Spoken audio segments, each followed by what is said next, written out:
I dip, speak quicker than you ever seen, administer pain, next the minister screaming your name at your wake as I peek in, look in your casket, feeling sarcastic, like look at him, still sleeping, the poor bastard.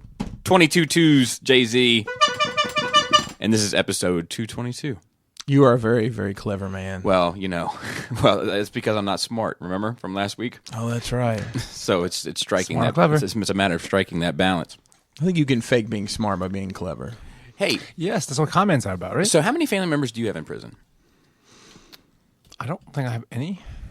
Dude, square. Asian men. It's either all in prison or none in prison. At this exact moment, I don't. That I know of. Even back in Alabama? Well, back in Alabama, my mom's one of 10. So I have cousins I've never met and second cousins I probably don't want to meet.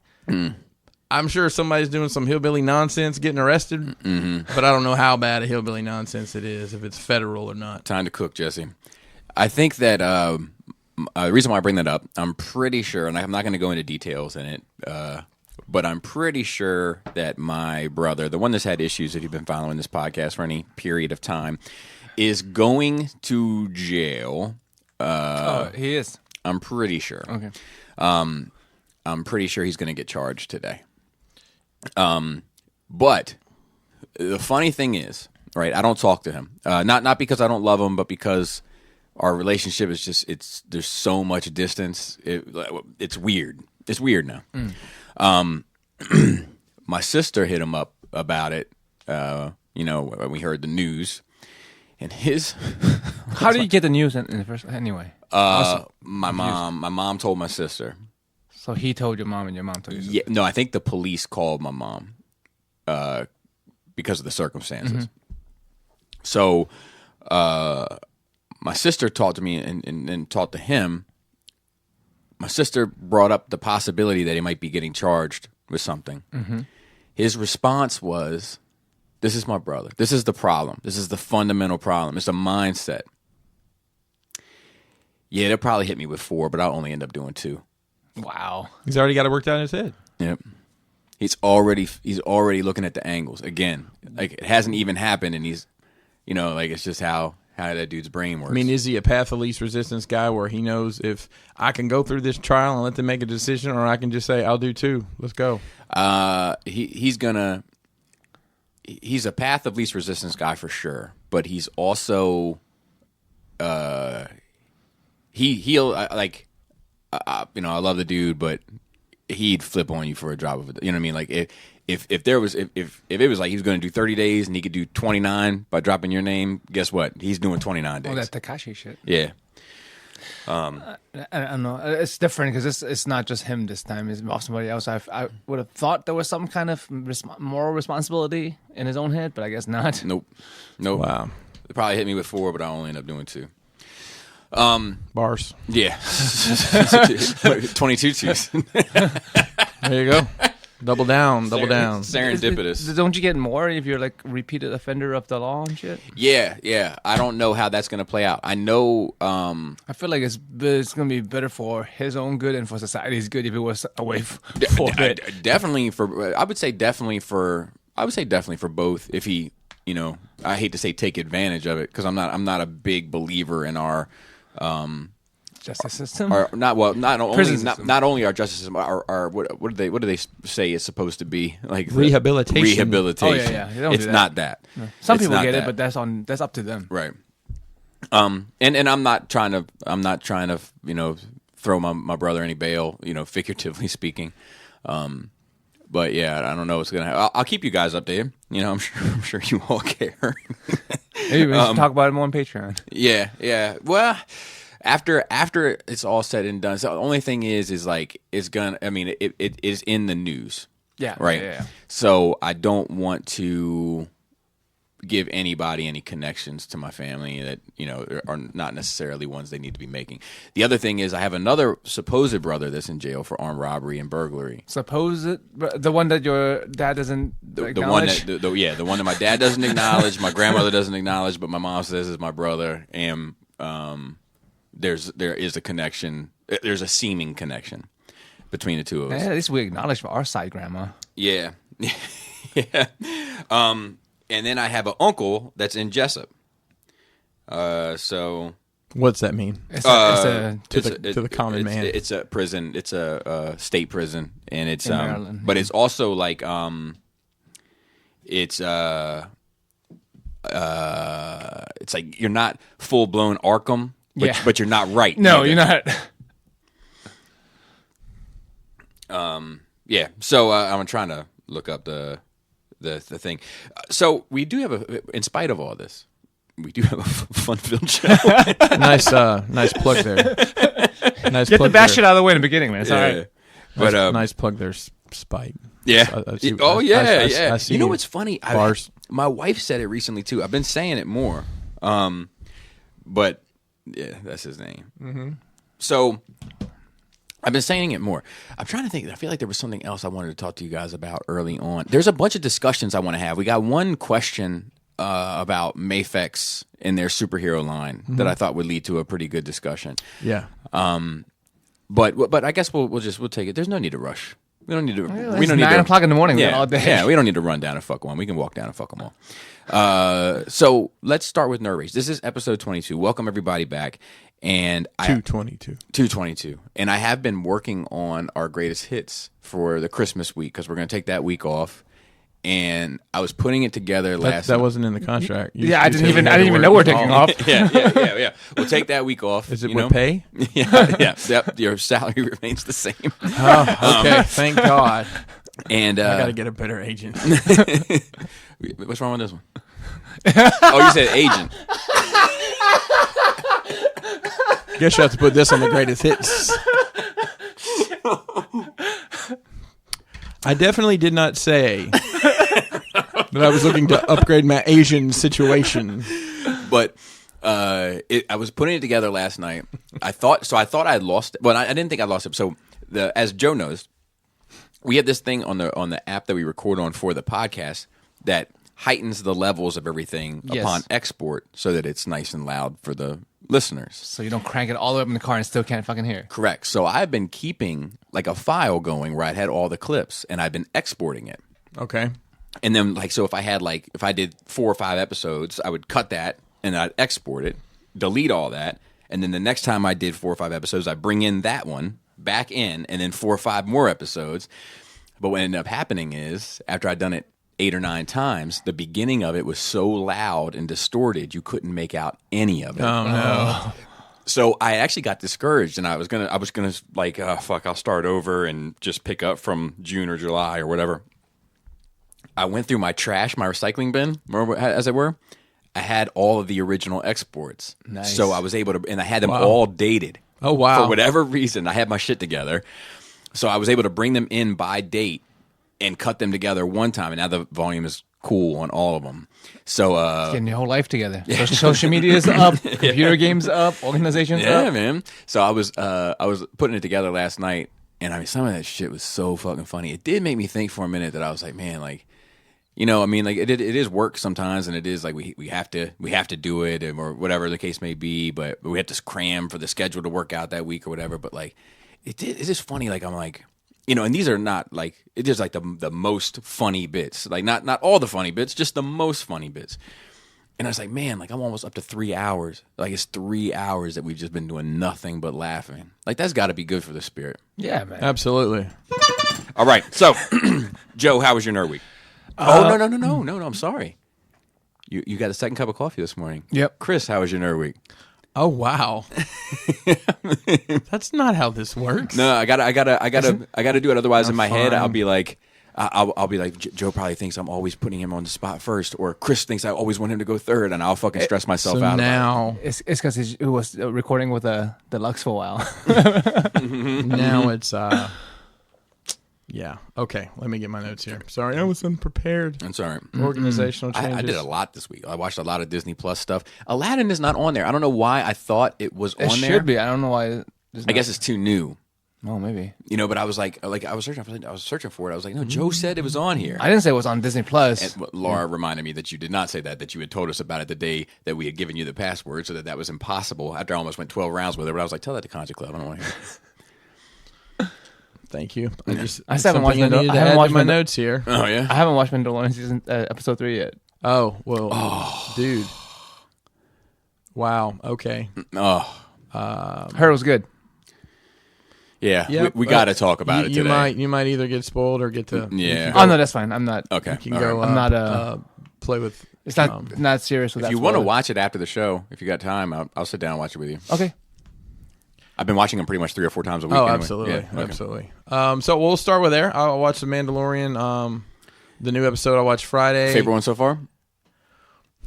I don't think it's my favorite. I know it seems to widely be everyone's favorite one because there's a lot. I mean, listen, there's a lot of exciting stuff in that episode. There is, but that's not what does it for me. It's the character beat. It's like I know a little bit about this dude's yeah. heart and soul now. So I watched. I think I watched that twice, and then I watched all of it again. Actually, my parents are here. They came up for Thanksgiving. We didn't get Thanksgiving week off, by the way, Joe. I don't know if you. Well, this is Thanksgiving week. Huh? This is Thanksgiving. I know. I'm saying Yeah, we we're didn't. not off, We no. only get one holiday. Yeah, a year. just Christmas. It's not. You guys got to be funnier if you want both. Wow. On my. I got to have enough material to make 2 great hits. I mean, what month are you on now? And then listen back So like I'm missing. I only have like about 3 more episodes to go through. to be caught up. Yeah, Okay, so you don't greatest hits but- only once a year. Is that- that's the general plan. Okay. you know, I didn't know if you wanted unless one you guys and you ratchet it can. up, man. I like all of us, but mainly you and you. Like if you Somebody's got to be the straight man, Bob. Somebody's got to be the straight man. I'm curious to hear what Kelly's opinion is and how much she's listened now that she started listening. So my wife is a fan of the show now that she knows it's not about Transformers. yeah. Because So- I know you said she started listening to one episode last week. I didn't know if she listened more. So she listened, I guess, to the past 3 that have come out. So And she's still a fan. She's still a fan. She's still she enjoys our random nonsense. That's awesome. okay. She's still gonna come around for gatherings and not Yes. look at us weird. No, not at all. But my parents came up for Thanksgiving, and I watched all of it again last night with my dad. Oh really? Yeah. So, I don't know, man. This has got in my Star Wars bag again. I was kind of been out of it for a bit, but this show's really, I'm digging the Western vibe still. And I knew that's how it hooked. My dad's like, I don't know if I like it. I'm like, well, it's basically a Western. He's like, oh, okay, I'm in. I mean, like it's all the memes going around. Oh, the one thing all the Star Wars fans can love again. Yeah. It's like I heard no complaints about it anywhere. I think because they're like it appeals to everyone's shit. Yeah. Right? Like there's like it crosses all the Venn diagram. Yeah. Some bubbles larger than others. Like it's far from my favorite Star Wars material. Far. But it doesn't mean that I don't enjoy the fuck out of it. Because I certainly do. And the way we can digest it is so different. Like we said, I mean, I watched, I don't know. I think I will probably watch it all every week as a new episode comes out. Well, it's and just stack it up like that. By So by the the end, I've got a whole day I've got to watch. It's such a new experience to just have something new A Star Wars digestible every Star Wars. week. I mean, the Clone Wars Clone was Wars the was like closest. Yeah. Yes. Okay. All right. So look, I love Clone Wars. Anybody that I love knows, Clone Wars. Clone Wars is anybody that great. knows, I've been an advocate for Clone Wars for some time. Mm-hmm. That being said, and I mean this with all due respect, if it's not live action in some way, it doesn't quite count. I can get those vibes. And I mean that with like the comics, which I love, also the novels, which I love some of, like the video games, which I love some of. There's 3 novels over there that I really love. Oh, for fuck's sake! Coruscant Night. Of course, nice. You should try them out, Joe. At this point, I probably finished reading them before you even noticed they're Oh gone. my god, Yeah. dude! I'm gonna get a fucking harmonica in here, and you guys start singing the blues. Oh man. Yeah, that's what we need on our mic. A little harmonica and a little honk. You're the only one man band over there. Fun fact: my grandfather could play the harmonica and the guitar at the same time. I believe that. Yeah. Alabama. Way. Yeah. Roll Is it Tide. up in the mountains? Probably. Does Yeah. he have not a shack, but like a home built cabin? Well, they did build a house. There you go. Well, they ran a skeet and trap club on top of a mountain. Skeet. I run a ski club, kind of. Yeah. Does he have a porch with a rocking chair where he Abso-fucking-lutely. whittles wood? Yeah. Dude. Absolutely. Yes. Yep. And they had this, Shotgun sitting next to the door. probably there was a closet full of shotguns because it was a skeet club. Skeet, skeet, skeet. You guys ever shoot skeet, skeet? Like Yeah. really? No. You ever like I'm pull good and at shoot the? I'm good at birdies? it. I'm pretty fucking good. I haven't played. I'm not good at I haven't the played in years. far clay ones, but the one where you're on a stand and it like shoots out. Oh yeah. Yeah, I'm good at that one. I think that's trap and skeet, skeet, skeet. I is do what like flies traps in the air. also. Man, the skeet in the trap. Skeet in the trap. Yeah. God bless. Yeah. It's like a Little John greatest hits album. Oh man. Lil Jon. Well, I was talking about the other kind of trap. Was Lil Jon better or worse after he departed a company with the East Side Boys? I'd say probably. Oh, I don't know. Can you tell me when that was? Because I can't because that kind of stuff was never huge on my radar. Oh well, you know where I was. Yeah, you were in the mix. Yeah. So I was in the mix. yeah, it had to be special for me from that area. It had Yeah. to, like Outkast. That area. Now we're in an area. Yeah, because a lot of that all like the Little John stuff or like Goody Mob. who that. I was like, no, I'm good. Who was that? What? Yeah, I forgot you about know that song, yes. though, right? Yeah. I was like, nope, I'm good on the who that. I don't know who it is, but I don't want him anywhere near me. Who that? I don't know, dude. Oh, that's JT Money pimping on wax. I almost said JT the bigger figure, but that was wrong too, I guess. But at least I had JT right. Doesn't matter. I'm sorry. I didn't mean to skeet all over the skeet podcast. all over the fucking podcast. So I watched episode 7. I'm gonna watch 7, 8 before I go see 9. Mm-hmm. And I caught so much stuff in that. This little things like when Ray's coming into the to get her 1/4 portion. There's like just some little creature there, and I can't say I'd ever noticed that before. It's just some little. I don't know. I guess I was watching it more intently than paying attention to the dialogue because I've seen it so much.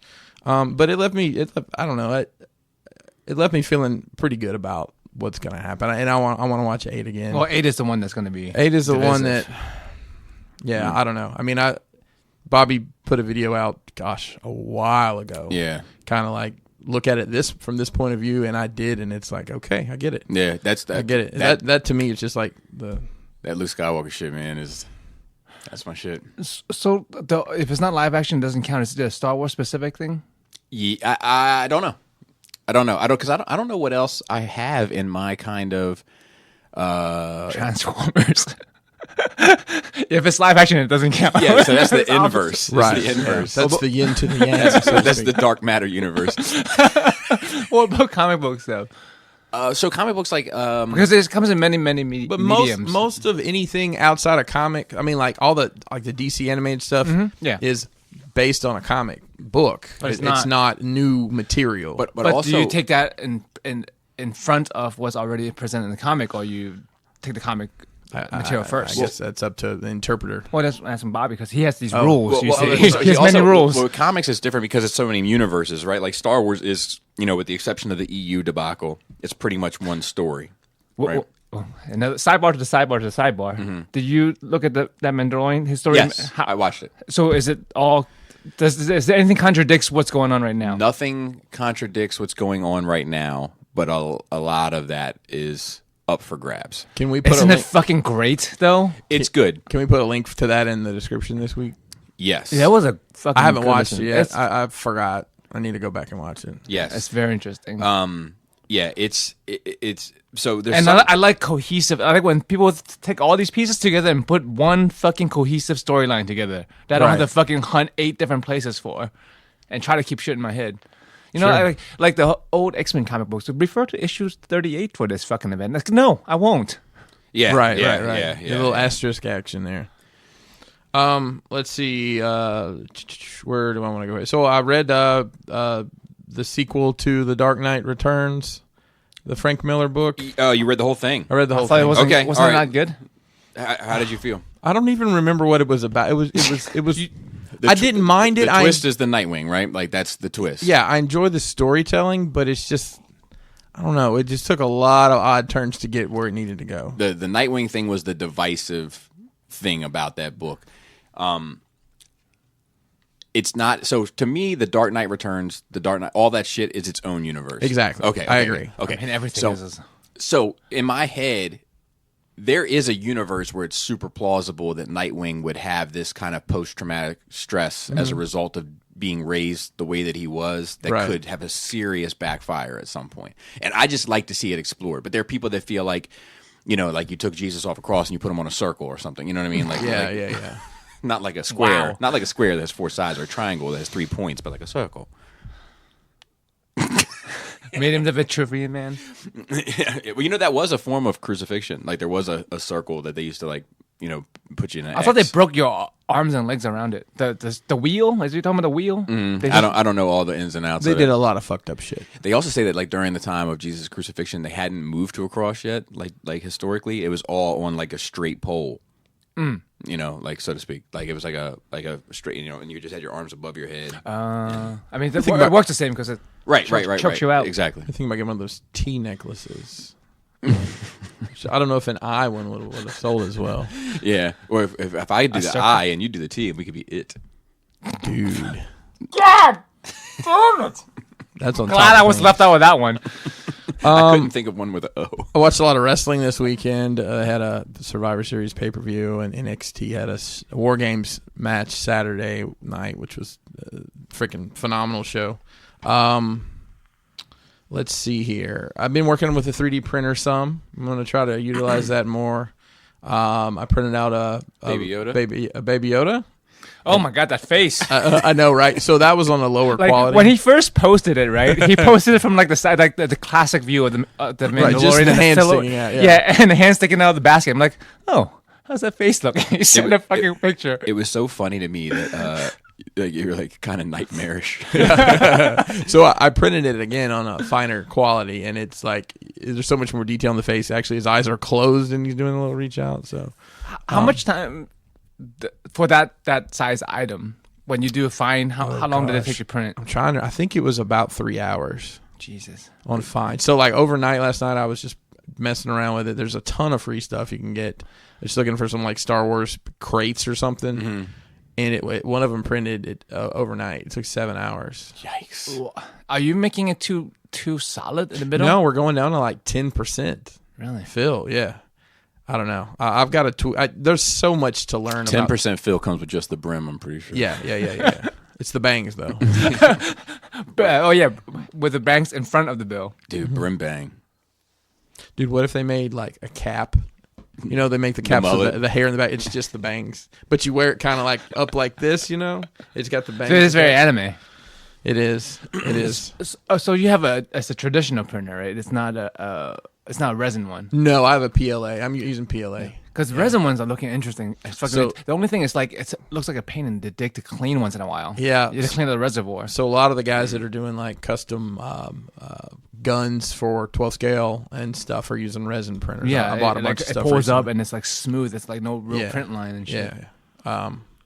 I don't know anything about that. I know it's a completely different machine. Are you taking commissions for printing stuff for people?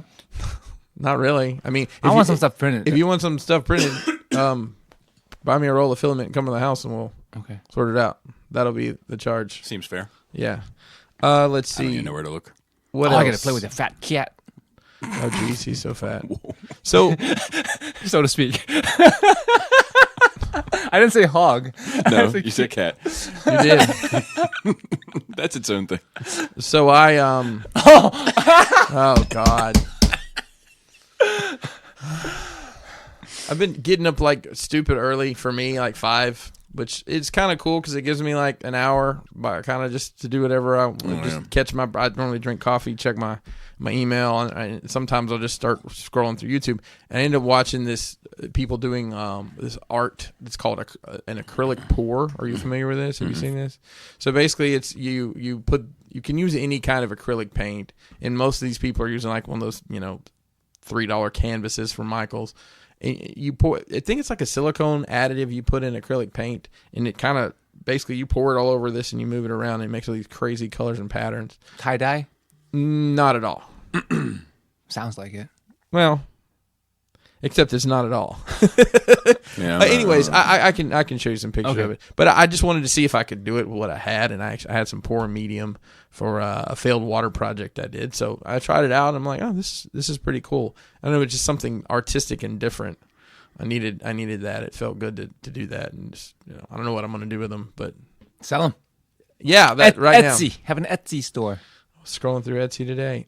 So since Joe changed my life and introduced me to PVC, a struggle has been getting material to my house. So the cheapest way to buy it is in 4x8 sheets.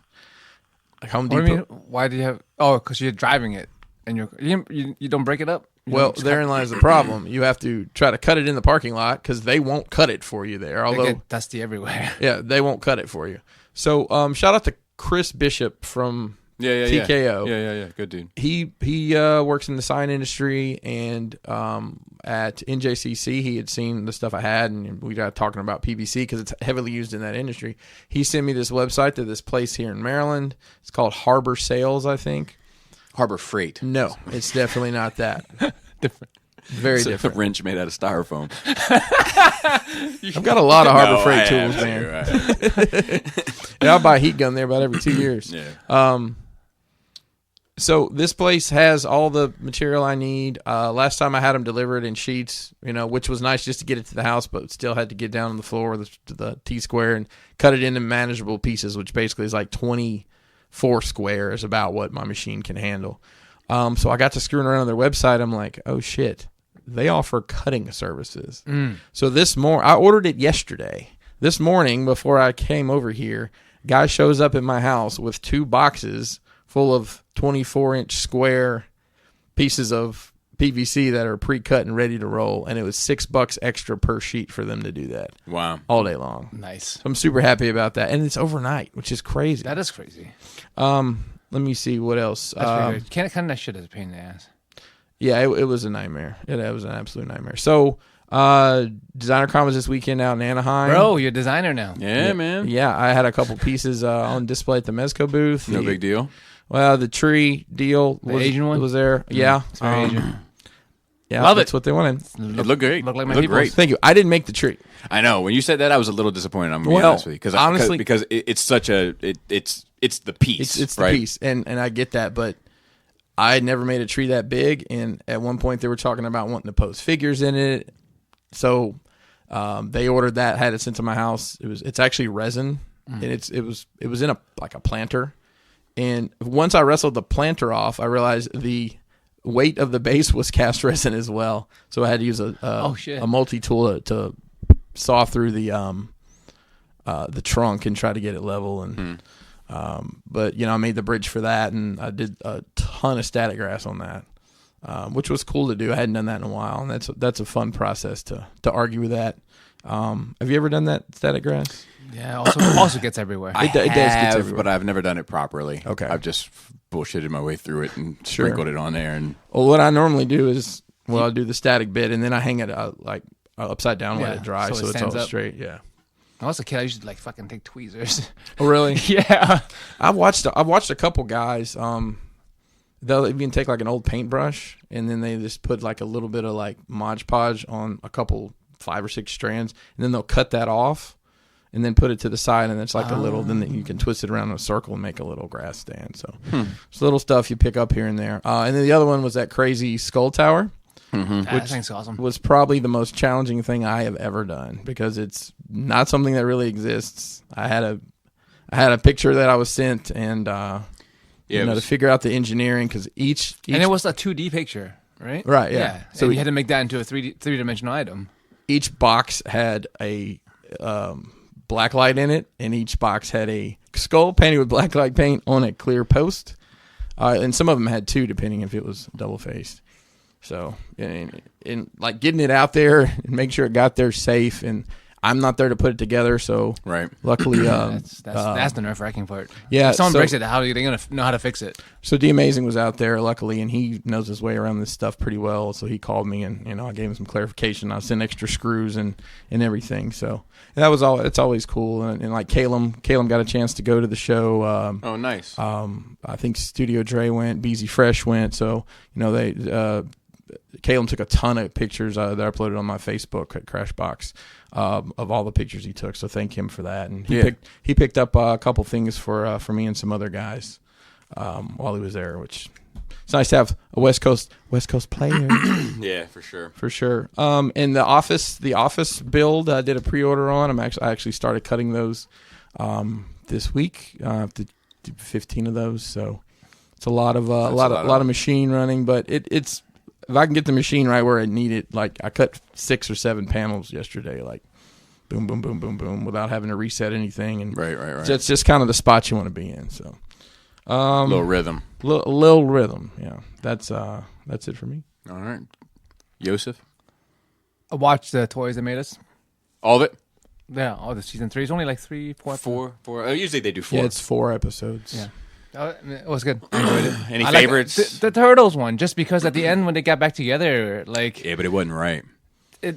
What do you mean? Like they didn't get back together. Like the vibe was still fucked. Oh, it's But they definitely were trying fucked. though. Yeah. I feel like that's a step for someone who hasn't talked. I would be years. surprised if they have gotten together since. I would like to find out. Just, Me too. Yeah. Me too. Because they were best friends, man. Tweet Yeah. one of them. I'm sure they'll tell you that. No, Newsweek had a story on them. Yeah. So maybe I should read that and see how they're going now. What did you think about the editing? The way there was a lot of puzzled looks on people's faces when they. Or they repeat one guy saying something over and over again. Oh, that's fine with it. You Because didn't bother you? I'm not looking at like a real documentary. You know, I know I'm getting a story, but also this. Because especially when like they show that like 4 different people claims to be My Little Pony's inventor or whatever, Right. like they're not biased towards any one of them. Just a bunch of salty bitches. Yeah. No, that's the one I want to see. That's a good one. Oh, you haven't seen all of it? No, I've only seen the Turtles one, and I started watching the wrestling one like 3 times. I like the Power- wrestling one. Yeah, no, I liked it too. I just kept falling asleep. Power Rangers was good as well. I didn't realize that. I won't spoil it for you. Saban- Certain someone. It's not Jew Rangers. It's Zoo Rangers, motherfucker. Did they say it in the show? Yeah. No. Because he's Jewish. I'll tell you, I'm struggling. And the Power Rangers are called Zoo Rangers in Asia land. gotcha. So he's like, oh, Jew Ranger. I'm like, no, sir. I'm struggling with watching things and not falling asleep these days, and like reading things. I got to do it like first thing in the morning, or I'm done. The worst is like you're 5 pages into reading something, and then you're like, I've been reading this, but I have no idea what it says God, because it's I the was thinking worst. about something Yeah, else. It's That's like my being life. blackout drunk. Like you're doing stuff, but you don't. Yeah, I mean, and that's Remember doing stuff, but people had to tell you what you did. that's my life. I mean, I've been doing that since I was a kid. Like I have a hard time. Like I gotta focus on every fucking word, or I'm all over the fucking place.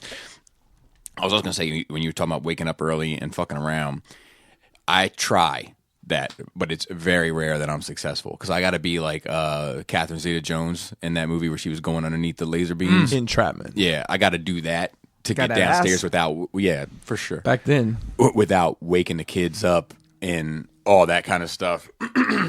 So that's my life, constantly hiding from my kids.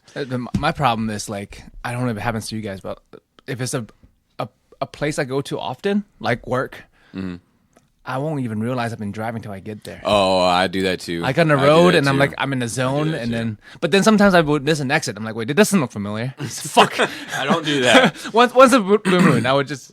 But every now, I guess where it does get fishy, if I'm used to taking a single route of travel, and then for whatever reason that day I got to go one more exit or one less exit, that's when I get myself into trouble because like I'm just on autopilot.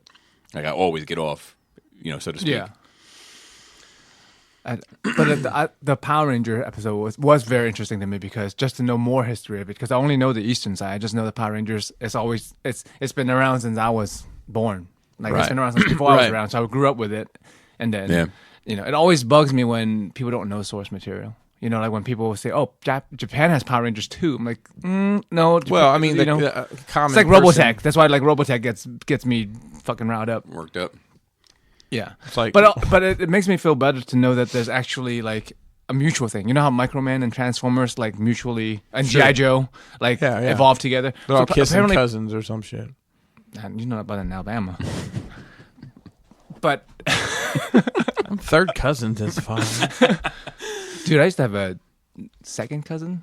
Maybe. So okay, my granddad's brothers. Did they die? You said I used to have a second cousin. No, I didn't keep going. No, I stopped my train of thought before I finish it. So my The sidecar grandma's. no, it's my sister-in-law's- real granddad's brother's kid. Okay, What is that? I don't know. You're gonna end up being your own grandpa before it's over with. I have no idea. But that's a cousin of sorts. I always thought she was hot. I had a crush on two of my first cousins.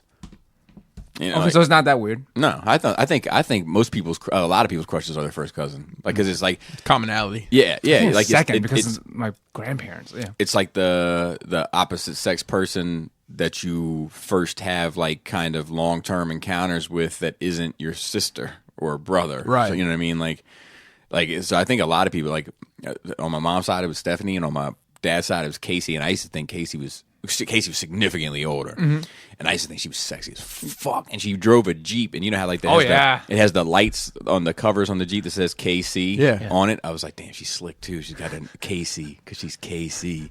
And So are you coming, Bobby? But most of us don't end up fucking our first cousin. There's a right? No, I didn't do that. And to be fair. so I probably would have them. let me ask you guys this because I've never really understood it. What is a first cousin twice removed? I don't know shit about it. Or second I don't cousin know. first removed? See, like in Asia land, in China at least, Hong Kong, we have like a different name for every fucking thing. Like we don't say first, second, third cousins. There's actually different words for each of those. So like when like we don't have fucking. You don't have to say grandma on my dad's side or grandma on my mom's side. There's a different word for those people. Oh, I like that. So like Does it it always means like my mother's father. Is that what it means? Or right. Like yeah, whatever. Make up a word. yeah. And that, so Okay. they always confused with the fuck out of me when I came here. I'm like, God, you guys' fucking language is very limiting. Yeah, I like that. I like that idea. I think that's. I like. It makes sense, right? Because they're fucking different. It's a very common thing that not everybody. Some people have too many of, like me.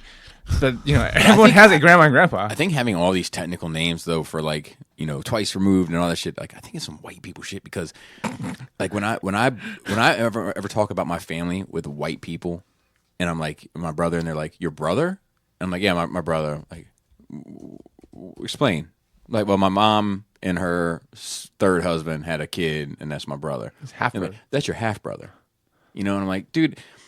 That language was never used in my house. Nobody ever said half brother or step brother. It was just your brother, and that's your sister. But it's like there's something in the culture of I feel like Western European descendants where it's like no, it's not.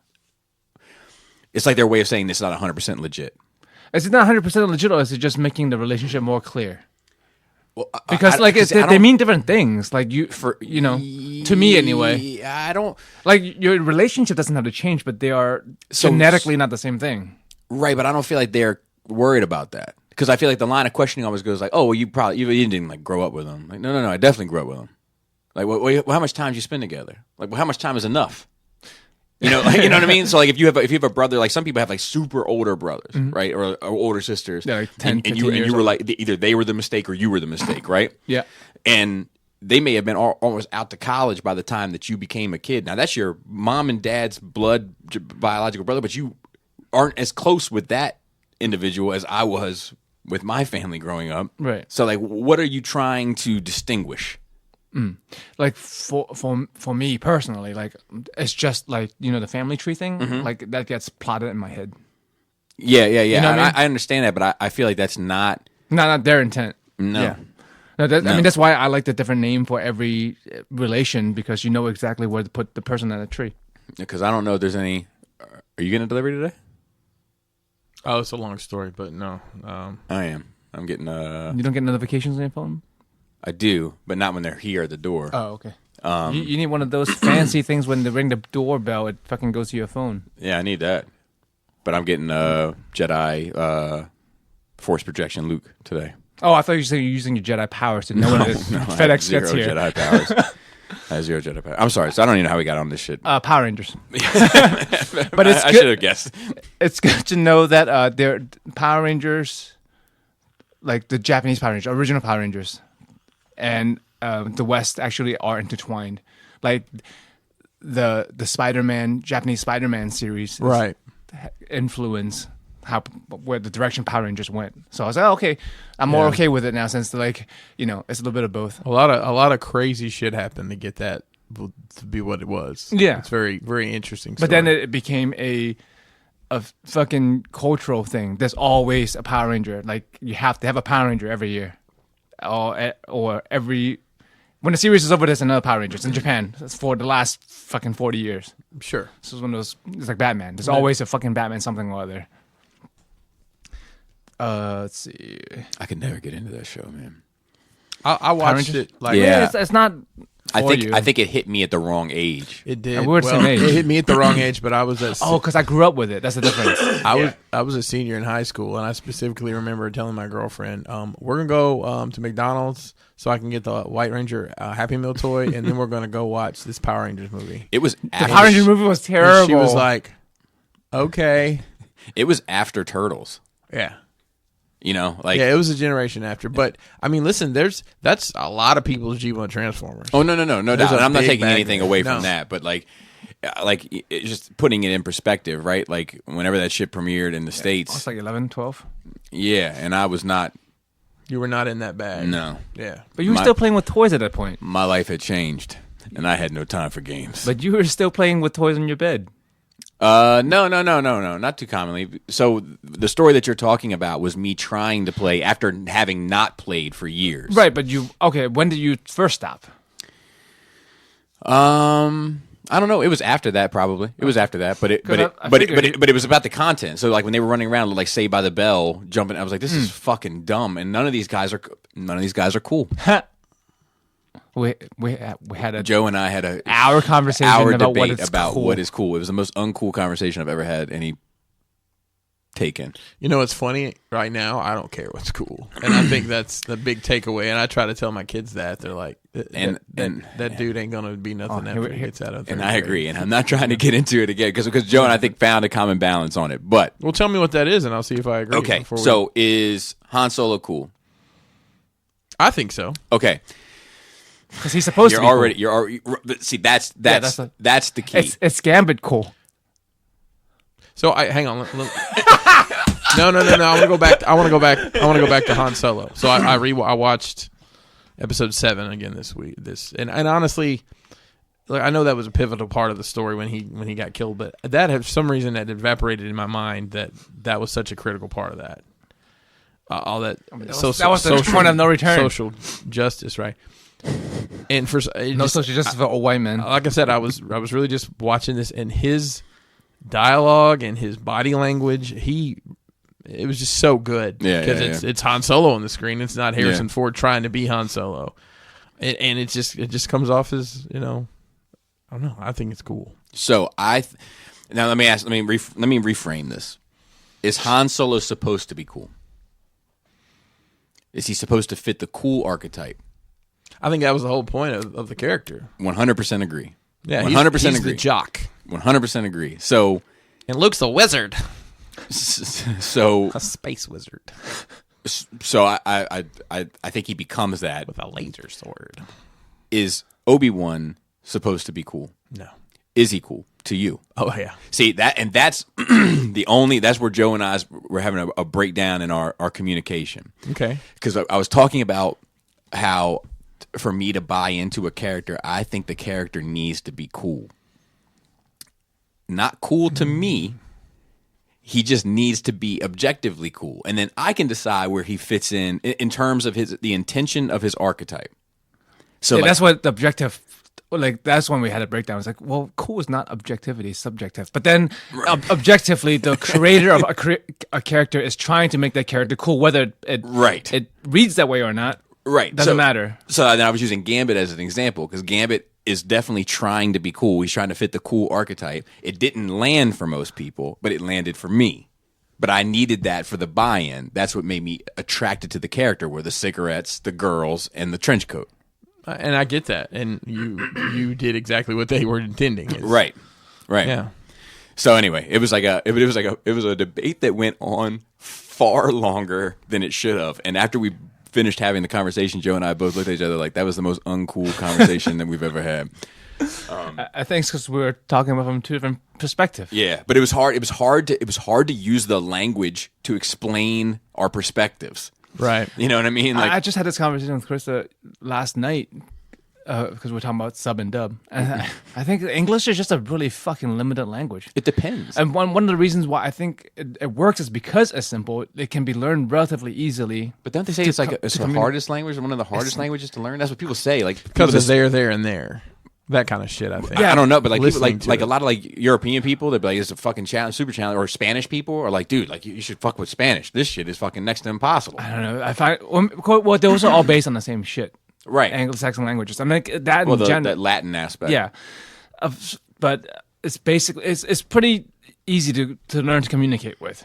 Maybe not to nuances or read a novel, but in any language I've encountered, English is pretty user friendly. See, I think what's problematic about the English language in terms of effectively communicating during a debate type situation, like what we were having, Limited to me. You're lacking so many words. It can be limited. So, like snow, right? We pretty much yes. Yeah.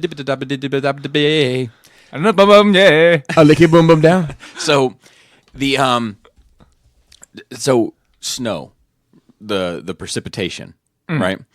We pretty much have here in Maryland wet, dry, light, heavy. That's pretty much how we define snow, whether it's a wet snow or a dry snow or a light snow or a heavy snow. And to be fair, the light, heavy, wet, and dry are kind of synonymous. Like the wet is the heavy and the light is the dry.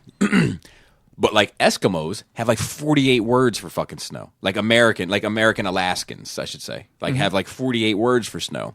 So it's like that's what's tricky about our language is like we're only aware of the language that we use to describe the things we normally deal with. So, but you don't have the word for different grandmas. Yes. We use that. I mean, well, we don't, but it's You use that. You should use that all the time, right? Like, well, I mean, if you're in a traditional family unit, you would have both sets of grandparents. We just have a different way. We say like our patriarchal, like that's what, right. But I mean, right. But my grandmama on my daddy's side, and that's how we say. And just like you have to say, "I love you" as a friend. You know, like things like that. It's clunky. In other languages, there's fucking different words for different meanings of things, and it's. I don't know. I mean, that's why I used to like argue with Adam about semantics. I'm like, you're only arguing about semantics because you only know English. Like, not that I'm great at Cantonese or whatever, but like just being bilingual lets my mind be open enough to other explaining things differently. Just like I can easily translate things from English to Chinese for my grandparents, but I cannot do it the other way around because the context, there's so much more nuance to it.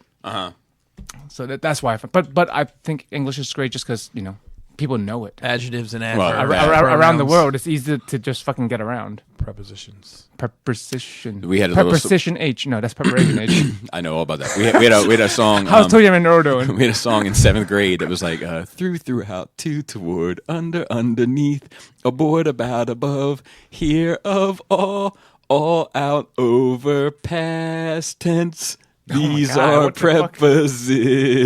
Is that a resource room thing? Yeah, probably. You think that was a Schoolhouse Rock song? I do like me some Schoolhouse Rock. I think it was probably specific to my special needs class.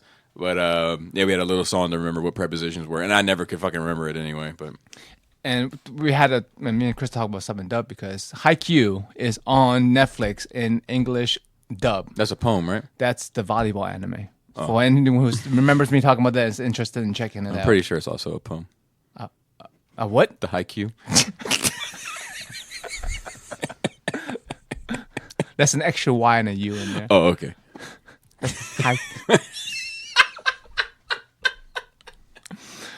You guys are gonna need to find an Asian at some point. Okay, I'm sorry. And speaking of cool, what is cool? I don't know what it is about that dude, but like he exudes cool. What dude? Mads Mikkelsen. Oh, he does. Oh, yeah. So I've been watching Let's Play of Death Stranding, the game that someone asked about last week. I'm on episode like 10 out of 12 of our Let's Play so far. So hang on. Could you? You're just watching the Let's Play. I'm not playing the game.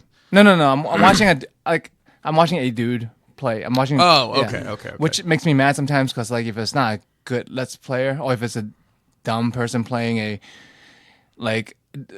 game that has some depth to it and they don't get it, like it's frustrating.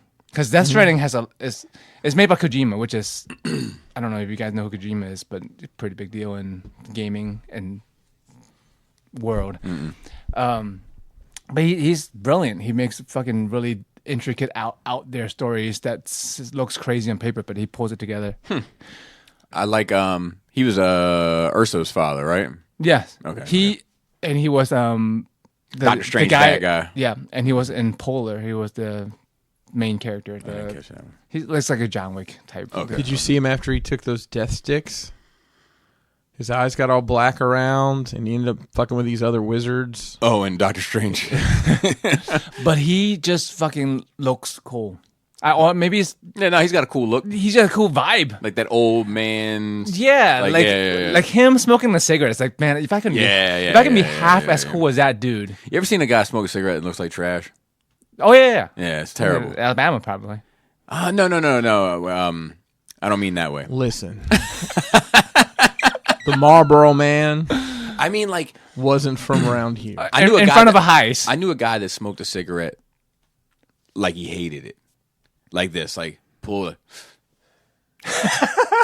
And like the hand would go all the way up. I see chicks do that, and they wave, like trying to get a smoke away. I'm like, it's on you, bro. Yeah, just like, I don't know, like Dennis Hopper in True Romance smokes the shit out of a cigarette. You know, like, you know what I mean? Like, there's a you got to own that. Like you said, you got to own that. Yeah, but yeah, so Death Stranding is. I haven't finished it, so I don't know the whole story, but like I'm fucking super into it so far. Gotcha. And fucking Mads Mikkelsen is fucking cool. I don't think he hasn't had more than like a couple lines of dialogue, but when you see him, you're just like, man. But so I guess his creator made him cool. Yeah. Or sometimes that shit is a fucking like. How do you get that?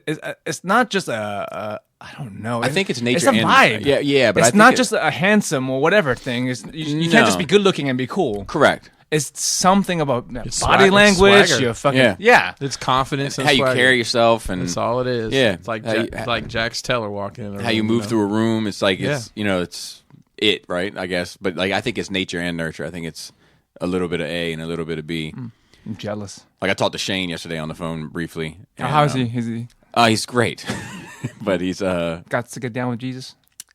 not super heavy this time. Not super heavy, but we didn't get too deep. I got to call him back tomorrow, but he's doing well and all that. So that was good to hear. And then and then I got the news about my brother. It's like my life is all about keeping me balanced. Swear to God, but like it's just no doubt. And then that looks good. Yeah, that's good, right?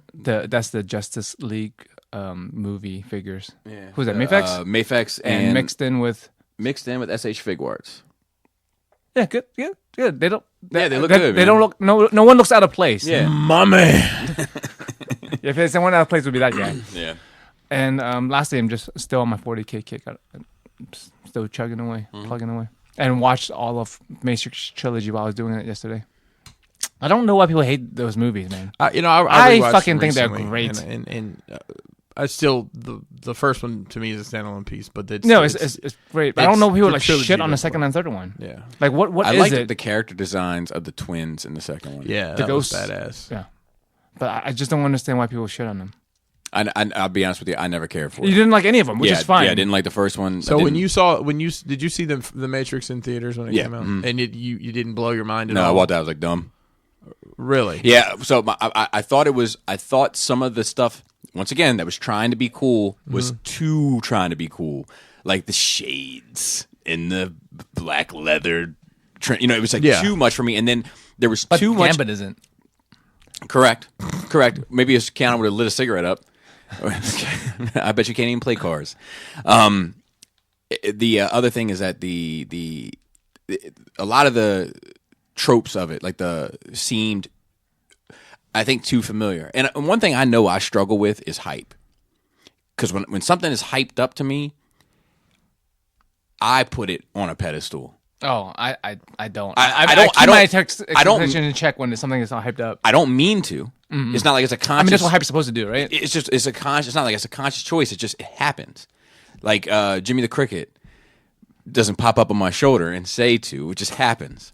So when I saw that, I was like, this is the hype. For one, I think it's pivotal to buy into Keanu's character in that movie to really enjoy it.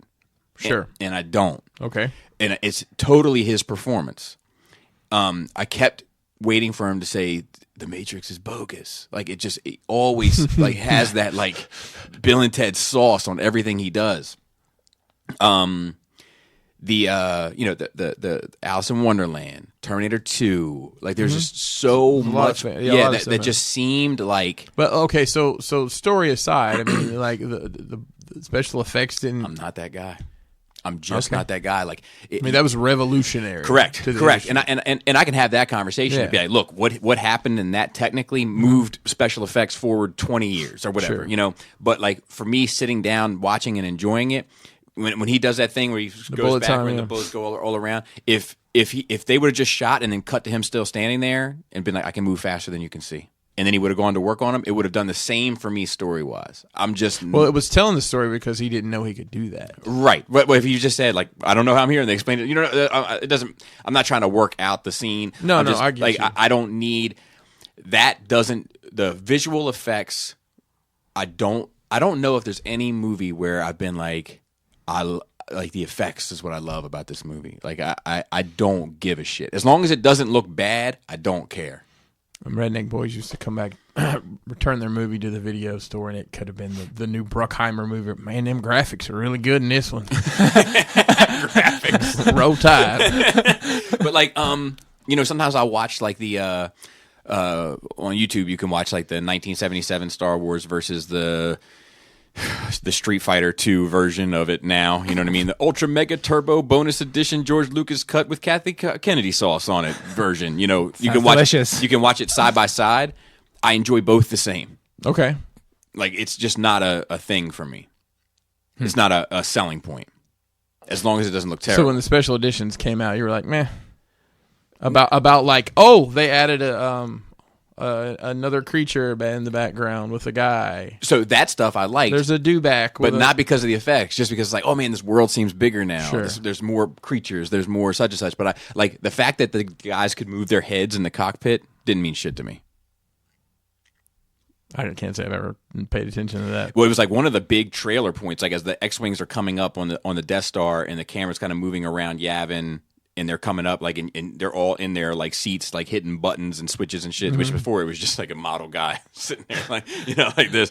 But like, it's one of those things where like, had they not moved his head, I would have never noticed the head wasn't moving. Like I'm just buying in, What bothered somebody enough to fix it, I guess. Well, yeah, and I think it's George Lucas, right? Like he loves to.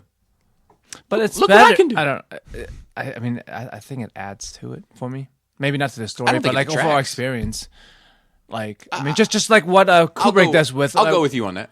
Just like what Kubrick does with all the shit every fucking item he puts in the background. Like, does anyone really care? No, but it fucking adds to it somehow. So I think what I might say is that it doesn't necessarily add to it for me, but if it was bad, it would take away. Like, I never noticed the pepper on it, you know what I mean? But if it didn't have the salt on it, I would notice the flavor difference or something like that. I don't like if Infinity War, right? Like I'm sure there's incredible visual effects in game too. To be fair, right?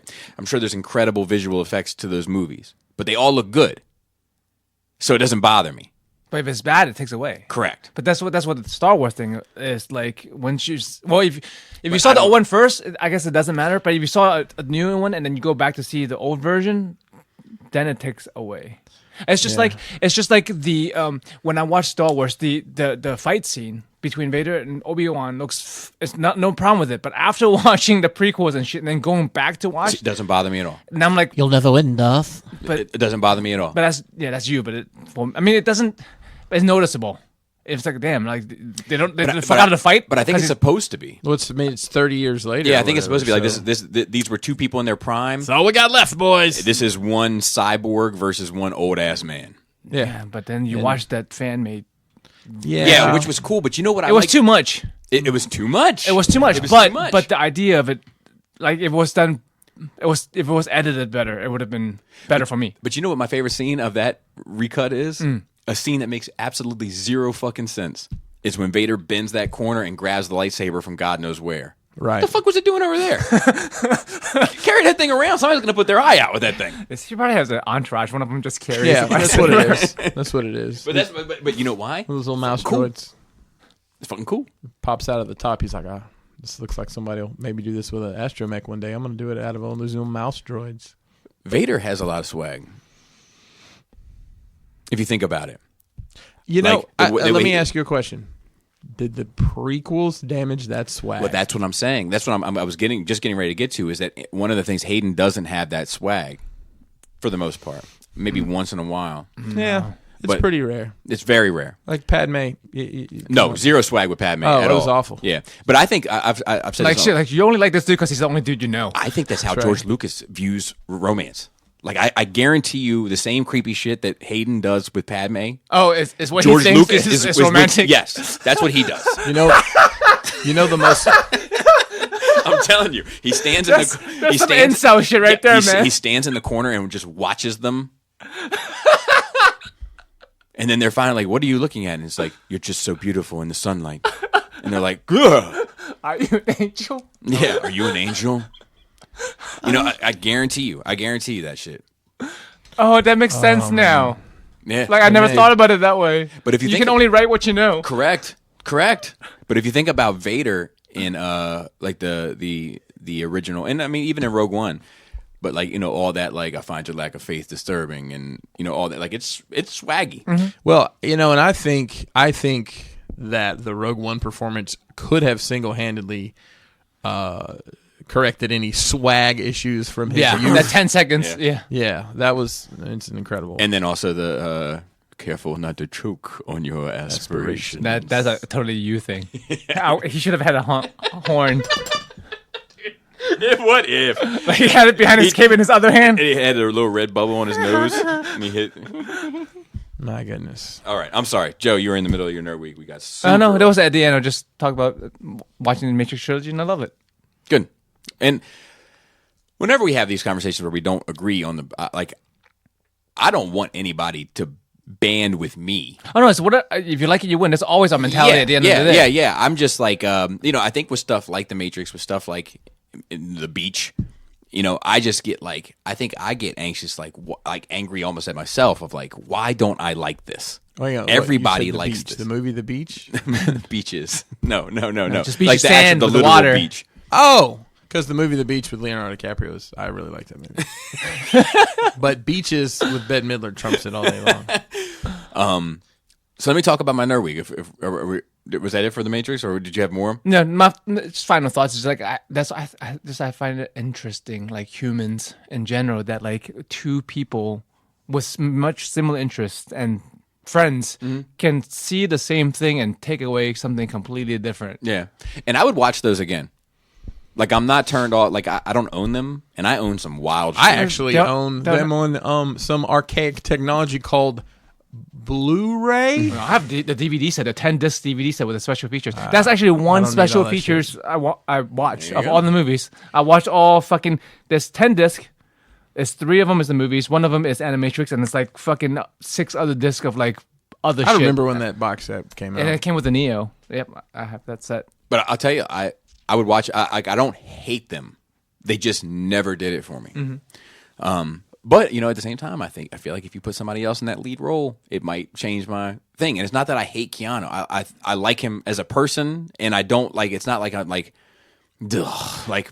Did But you know? I- Did you know that they wanted Will Smith for that role, but he said he needed to go west, Wild West, Desperado. Jada was in it, and she's cool. She is a cool character in there. Yeah, and the short haired chick, I felt like there was something about her too. Trinity. Yeah, Yeah. like there's something. Carrie-Anne Moss. Something about her that was like there's something interesting about her character. She was in a Memento. She was great in that. That's a great movie. Yeah. Yeah. She was the villain, maybe. I don't know. Maybe. Fuck. Go ahead. I lost my train of thought. Well, I was just gonna say that like Yeah. go ahead. Okay. I think Keanu works because that's that character. Like the character is not a cool person. He's a He's a tech nerd. he's a tech nerd who is a fucking shut in who works as a programmer and doesn't have any friends. Maybe. I think I find most of his performances to just be utterly flat. Even in Bram Stoker's Dracula, which I love. That scene in it. I can't. That scene, it's not good. So I'm going to go ahead and propose this now. I was going to hold off, but I think we should do Joe's impressions every episode because that was fucking great. Got to pick a new thing every week. But yeah, the devil has grown young. Yes, Yeah, that was too much. Yeah. No, I agree. But I think most of the time his performance falls flat. I mean, he's in the middle of a fucking threesome with vampires, and I don't buy it. Like a threesome with vampires. Like I think I'd trade all 3 of my kids for it. One time for once. One time. I'd be a little apprehensive. I'm not sure How if he that's was gonna enjoying end. that. I feel like Oh they my were God, using you him. guys I don't think he was getting anything out of it. He was definitely getting something out of it. He was definitely getting something out of it. He fell back and took it. You know what I mean? Like he I don't wasn't think he had a choice. He was mesmerized, right. as in a magical sense. Dude, and then Dracula made that weird like combination monster out of him. Do you remember that? That was always strange to me. I haven't seen that in years. Like Like, he probably since it came out. throws the women off of him, and when he does, they like end up being combined. Oh yeah. into like some weird like tarantula monster Fun. of humans. That's awesome. It is, but it was unnerving. So Keanu probably fucking felt something weird about that. I don't think so. I don't think he feels anything. In general, as a human being, As a human being, he's just like this. as an actor at least. He's a piece of. He's going to come with your PVC shipment. That's what it Just a is. flat sheet. Be in the back. He'll be That white sheet. in the back of the truck with the Don, the delivery driver, who introduced himself to me. And my dad had somehow wandered out there this morning, and I walked out there like in shorts and slides just to get this stuff. And my dad like hangs out and talks to this dude for 20 minutes about Lord knows what. My mom says, "Where's your father?" Outside talking. He's like, she said, "Well, there's a guy with a truck full of stuff. He's gonna want to talk to him about it." I wonder if the guy in the truck was just like, "Oh, let me go," No, he was all about it. Okay. Oh, he was all about it. because like He's I a- know he's I a have to talker. entertain customers a lot. At There work. wasn't a I have lot to in the talk back back. of his truck. Like I was probably one of 7 or 8 deliveries he had. So But that means he probably can go home soon. maybe I don't know. I don't know Don's life. I'll probably get to know him better as I continue to order PVC material. So I probably watched more content this week than I have in a long, long time. I watched Captain Marvel. I fell asleep about 10 I still minutes. haven't in. watched it. It wasn't 10 minutes. I had Probably baked chicken for dinner last I'll night. tell you what, that's not a good movie. Watching it for a second time, which was my first attempt at it, I was like, this is not I good. mean, was it good the first time? I think I gave it a 6 the first time. I think I dropped the score. Give me the letter, man. I don't 60%. fucking do It's letter. a Don't do D. numbers with me. A D. A D. Okay. D. But I think I'd give Because it. I think a I'd, 6 out of 10 is not a D in academic grades. Just I like think- bringing that back. So- Stop. so- it is. so It's when a I- 60. when I 60 is woke- not a D. 60 is a fail. It depends on what school system you went See, to. there you go. That's why we do the fucking letter system. 60 is a D for where we grew up. Not for me. Joe, you made straight A's anyway, so it didn't matter what I it didn't. I graduated high school with a 1.2. Whoa. Wow. Yeah. So you're all about that D life. Yo, you heard Joe over there. He's all about that D. So at any rate, Depends on what it's attached it's to. not good. And I woke up and I was very curious to get. Oh my god! And I was very curious to get my kids' impression of it, right? Okay. Because like, you know, I think it's supposed to be inspiring for young girls and all that kind of stuff. So I was like, "What do you guys think?" And they're like, "Meh." And my wife was like, "I couldn't follow it." And like, you know, like everybody was just sort of like unenthused. I don't think anyone is enthused about that movie, right? I don't- It's not one of the ones people mention when they talk about Marvel movies. Yeah, I think. Yeah, no, I agree. Let's see what else. I watched Dumbo live action. Dumb. Dumb. Yeah, it was fine though. Crows? No crows. Nothing. Crowless in Seattle. Horrible movie. They Is did- it though? I Crowless in I Seattle. like rom-coms when I was a kid. I haven't watched any now. I'm sure I'll still What's your enjoy favorite? What's your favorite rom com? It's hard to say. I can't. There's so many out. Does- Serendipity was pretty good with Matthew Perry and That's a good movie. and Salma Hayek. I really Right? like the I devil. have to watch Selma Hayek do just about anything. Yeah, me too. I watch her. See, it was a good movie. Fuck you guys. Yeah. Oh no, not you. You. You're judging me. I watch Selma Hayek fold laundry, Yeah, dude. wearing a bathrobe. And fucking And that's to Dawn. I was gonna say wearing That's a what snake. how. So, If she wears a snake, I'll watch her do anything. yeah, that's how I was introduced to her. I like. She was naked in Desperado for a second. I watched was. that scene over and over again until the tape wore out. Let me see. So Dumbo. You know what's jarring though is that the digital stuff I didn't feel like was that great. Like the digital effects, like this was one of the ones where I felt like it was a bit distracting. It's because Is it because does it look like a real elephant? Is it because it's hard to make elephants fly and make it look realistic, Bobby? So I done seen about everything, but I never seen an elephant fly. Okay. But it's actually the flying kind of works. It was just like the mama elephant like just walking around. I'm like, I don't believe that. It's because you know what a real elephant looks like. Maybe. And I just watched that elephant thing where they killed all the babies and shit. So maybe that was it. I watched Lady and the Tramp live action. Trash. You were in your bag, weren't you? Trash. We had a very family weekend. That was a Disney. Yeah, straight to streaming. Straight STS. to streaming. STS is that we're calling it? This would be straight to video, straight to streaming. I watched. I played the Fallen Jedi or Fallen Jedi. Sure. Fallen Order. Is it Fallen Jedi Order? Whatever it is, the new Star Wars game. Yes. I actually got past Dathomir. The game's fucking hard as fuck.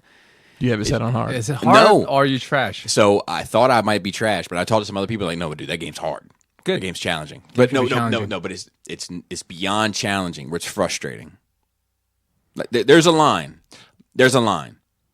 That's the thing I want to talk about for a second, because like level 8 on Mario. Because I You only got 3 lives. Mm-hmm. I watch a lot of Let's Plays as background noise. Let's Plays is when YouTubers play video games. And I watch a lot of old games, like 80s games or 90s games. And like that's just how games were, man. When you buy a game, you're not fucking guaranteed to beat it or even get halfway through ever. You just play the same fucking level over and over and over again, and that was the way it was until you got good. I remember. I'll get better. I mean, there's games I never beat though. Ghouls and Ghosts, you will never get past the first fucking level. I never played the ET game. Metal Gear. I could never get anything going. So I couldn't get into are people just like, it's not an entitlement thing. You should be able to beat a game, yes, but like, are people just like so used to being like led through games nowadays? No, see, for me, it needs to be a balance. It needs to be challenging enough to be engaging, without being next to fucking impossible. But and within the laws of fucking believability. Like I got a fucking lightsaber and you got a club, and I'm fucking taking an L. Maybe because you don't know how to use a lightsaber, Bobby. Well, why the fuck obviously it's your skill. But I can beat these other fucking guys with like you can take a TIE fighter down, but you can't beat that with a club, or something like that. I took it down to ATST, no fucking problem. So usually, there's difficult settings in games for that. You know, I always put my shit on normal. Like maybe you need on easy, bro. No, I don't. No, well, it's just I'm saying. Like maybe play it through maybe you easy need, and then go back and maybe you need if it's too hard for you. I mean, that's what the levels are there for. But I mean, if it's too hard for you, then our thumb dexterity isn't like these kids today. I'm far from a video game expert, but I feel like I play enough video games where I know the difference between something being unbalanced in terms of difficulty. Right, but if you turn it down, have you turned it down and try? And in the same breath, too easy. I don't want it too easy either. Don't give it to me. Make me earn it. Most games nowadays, usually games before you have to choose your level before you start a game. But now you can change the difficulty settings usually during the game. Yeah, but then I feel like I'm cheating. See, that's not a you thing. Yeah. Because like you got to play to your abilities. And different games, because it's subjective, right? What's normal, what's hard, and what's easy is subjective. So maybe this game has a high bar, and so you got to put it down one notch. Yeah, but it's too high. That's what I'm saying. Put it down a notch and try it. Maybe you enjoy the game. Yeah, I don't know. I just need some. But you have to get over your own mental hurdle. Yeah, I just need some DLC for Mario Kart. Come on, people. Will you get more kart and more drivers or what? More everything. There's just like the same. They haven't updated that game in forever. I watched Batman Hush. Yeah, I didn't hate it. Okay. Huge changes from the comic. Where I think they kind of dropped. So like the spirit of it is still the same because it's still a Riddler story at its heart. I think they probably should have just. So they made sacrifices, right? And they let go some stuff. I think what they probably should have let go, even though it's some of my favorite sequences, both in the book and in the movie, was the Superman stuff. Because it's distracting and it's good fun in the book, but you don't need it to tell the story. Like, there's a whole thing with the Superman and Ivy that's straight from the pages. But I'd be more okay if they took more of the liberties and just made it a little bit more cohesive and tight than sticking true to the book in some fashion that doesn't really serve the plot as much as something else could have to just move it forward. So that's kind of my thoughts on it. But it was fine. It was enjoyable. and I want to say I watched something else. Of course, Mandalorian. But I want to say I watched another Disney movie on Disney Plus, but I can't remember off the top of my head. We did take a hike again, which I've been enjoying. Some hiking motherfuckers. I've been enjoying it. So we started last year, and we go. My only rule is bugs got to be gone. Yes. And I don't want like a whole bunch of like basically fall or winter. I'll hike in fall or winter, but I'm not doing spring or summer. And there's a lot less bugs nowadays anyway. They're saying that the bugs like are going extinct and shit. Really? I mean, if you remember, like just driving, like come to my house 20 years ago, and driving now, like my windshield is nowhere near as splattered as it used to be. They're saying overall population of like insects are down. Oh God! When I go to my dad's house in West Virginia, it's hard to tell. I was in West Virginia this week. I didn't get to say. Oh that. yeah, it's both wild and wonderful. You were confused. I'll tell this story real quick. I was in a town. I don't know what town it was. There, all the towns. There in was West no Virginia. cell signal. Can you name a West Virginia town? Because I can't. Wheeling, Martinsburg, Beckley, Berkeley Springs. Nitro. I might be out. Mineral Wells. No, I'm way out. See, so you do know West Virginia. Yeah, There's a reason It's for you because to be I have a dealer that's got all those stores and those locations, and I have to sort them out. So we go. There's nowhere to eat here. We're like an hour early for our appointment, so we need to eat lunch. There's nowhere to eat in West Virginia. There's No. diner? This town we're in there. So I'm looking for like a meat and three kind of home cooking place. There's like a Subway and a Burger King. Like fuck, Sad. But there's an Italian restaurant. We're like, Called Italianos. yeah, and it was some person's name, and on the sign it said pasta pizza subs. I'm like, okay, we'll check this out. We walk up. There's a sign taped to the door, written on a napkin that says, "We no longer have pizza or subs." So it's just pasta, right? So we go in. It's three of us. I like you shopping local. That's the lunch portions are, and I try to do that. Like I love to eat at diners when I'm up and down. diners are the shit. I love diners. You can it's something different. Although it's probably all the same shit in the Cisco truck. But anyways, not to ruin people's fantasies. So I ordered baked ziti, right? And one of the guys ordered like pasta. What's a ziti? Ziti's like a little. It's like a little noodle with a hole through the center. And it's always macaroni? It's cut at an angle. No, thicker noodle. It's ribbed. Oh yes. Okay, Yes. there you go. And like one of the guys got like a chicken parm, and I don't remember what the other guy got, but it was so much food.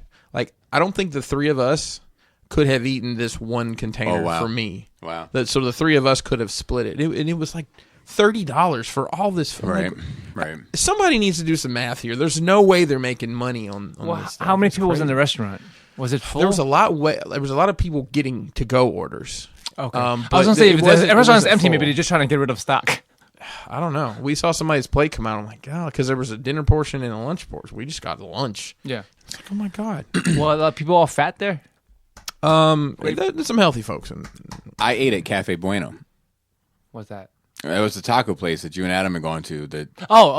Yeah. I didn't know the name of the place. Oh yeah. So I did take his recommendation and try that spot. I like it, but I fucking hate being there. Why? Where is It's it? fucking crowded and small, and I hate feeling like I'm rushed when I'm eating, Oh, okay. I went and then waiting in line to eat. I went on at lunchtime on a work day. I don't know if that had anything to do with it. It wasn't empty, but it wasn't crowded either. Yeah. But it was good. It was good. Yeah. I enjoyed it. Good. Yeah.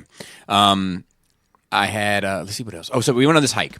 So we get to this parking spot, right? We're trying to find Daniel's, which if you know, like there was like a steel mill or some sort of mill that used to sit on the Patapsco. mill talk again, like last week. Yeah, and I got another mill story. I actually have a mill story too. So it sat on the Patapsco and it shut down. And it basically provided, it was a town that was built around this. And like as soon as it shut down, everybody just left. Yep. So they left the town there, and it's just been there. Nice. Not much of it is left now. There's Like what year was this when they? yeah, don't get me lying, but I mean, a long fucking time ago. 50s, 60s, that time period. Yes, because there were vehicles. Really? Yeah, there's like a pickup truck and stuff still there. It's just like the hood is left, and yeah, it's nuts. That sounds awesome for photo shoots. Yeah, it's fucking awesome. That's my new thing. Like What's that's the another name thing of about this place? Daniel's.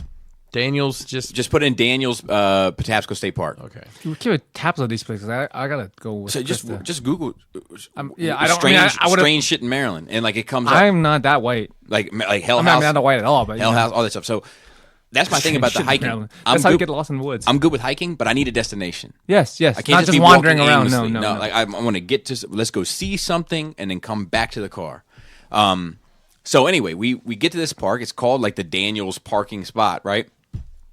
I'm looking it up on. They're like you're gonna come to the river. Just follow the river, and it'll lead you right to the town. Cool. The river's right in front of me. So we start following the river. It's raining, not pouring, but it's raining. Sprinkling. It's cold as fuck, and Jana didn't bring her goddamn jacket because she knows better than fucking everybody. It's wintertime. I mean, Yeah. you know. So we were like, bring a jacket. And she's like, this will be fine. And I was like, no, bring a jacket. So then we get in the car and we get there. And I'm like, where's your jacket? She's like, this will be fine. And I'm like, it wasn't a fucking discussion. Do you know what I mean? So Laura gives her jacket. I'm trying to give Laura my jacket, but I only have a T-shirt on underneath, so Laura won't accept it. Now I'm uncomfortable because I can tell the people around me are uncomfortable. Yes. Like it's just, it was a disaster. So we end up walking like 40 minutes up this fucking river. We can't find it. So That's I'm a like, long fucking time, dude. Just fucking walking out the river. Yeah. So I was like, fuck, let's just turn around. So we turn around, we walk back 30, 40 minutes to the car. As we get back, I'm looking on my phone for more clues. They're like, there's going to be a waterfall. There's going to be a waterfall nearby. There's going to be this nearby, train tracks. And like we've been seeing train tracks almost the entire time. I'm like, all right. So they're like, there's going to be a train track bridge. We saw that going up 30 minutes, right? So we're coming back the other way, and I'm like, shh. It's a fucking waterfall. I can hear the waterfall. Guess where it is? Where? 5 minutes the opposite direction from where we parked.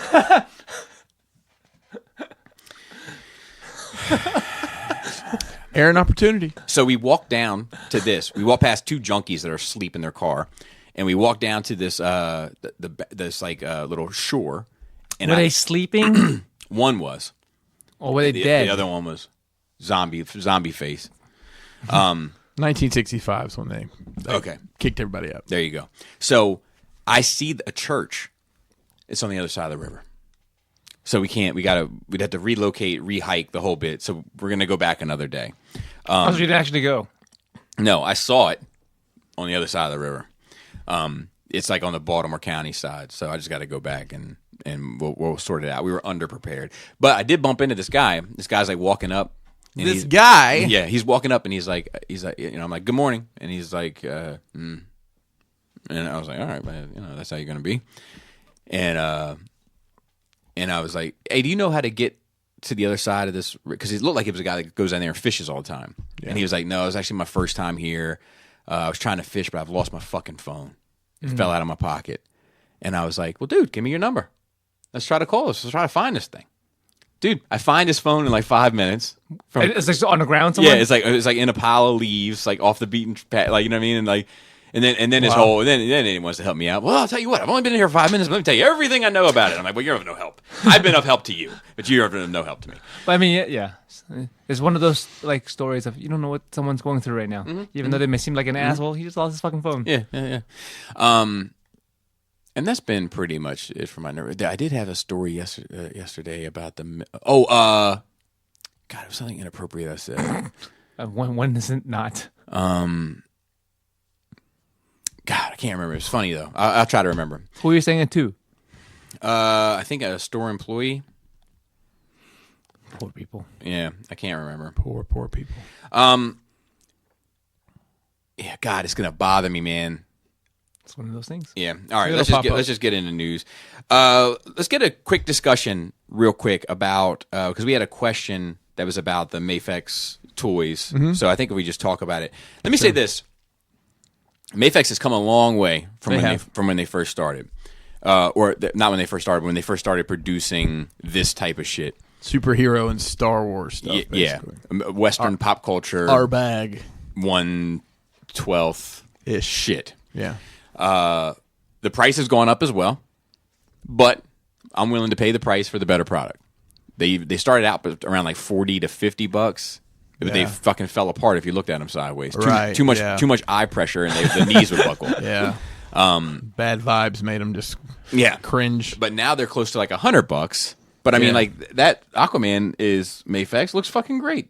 So is the Batman and the Superman. I think the Superman might be fig words, but like looks fucking great. And now they're doing the comic book representations. They just showed their Carnage recently, and so Venom, Spider-Gwen. Yeah, so they've done Spider-Man and Venom. Both of those are out. They previewed Carnage. On the Batman, well, they're also doing like a comic accurate, or not. I don't know if it's comic accurate or a cartoon accurate. Cyclops, Wolverine, and then they're getting into. I think it's comic. Yeah, because the Wolverine in particular looks like super beefy and like so stylized. They're doing like a cell shaded. A cell shaded comes. Yeah, they're doing a cell shaded Spider-Man that I actually pre-ordered. I just thought the paint job looked cool. And now they've kind of gotten into these real specific bags with Batman. So they're doing the Dark Knight Returns Batman, and now they're doing the Hush stuff. Mm-hmm. So I had already gone in on the Batmans. Mm-hmm. But I went ahead and ordered the Superman. Yeah, me too. Because I'm thinking we might get a whole cast here. Which should be dope. And that's almost the entire Batman Rogues Gallery. It is. Is in fucking Hush. Yeah. You know, so it's like you get the whole and the heroes, like you get Tim, you'll get Dick, so to speak. You'll get,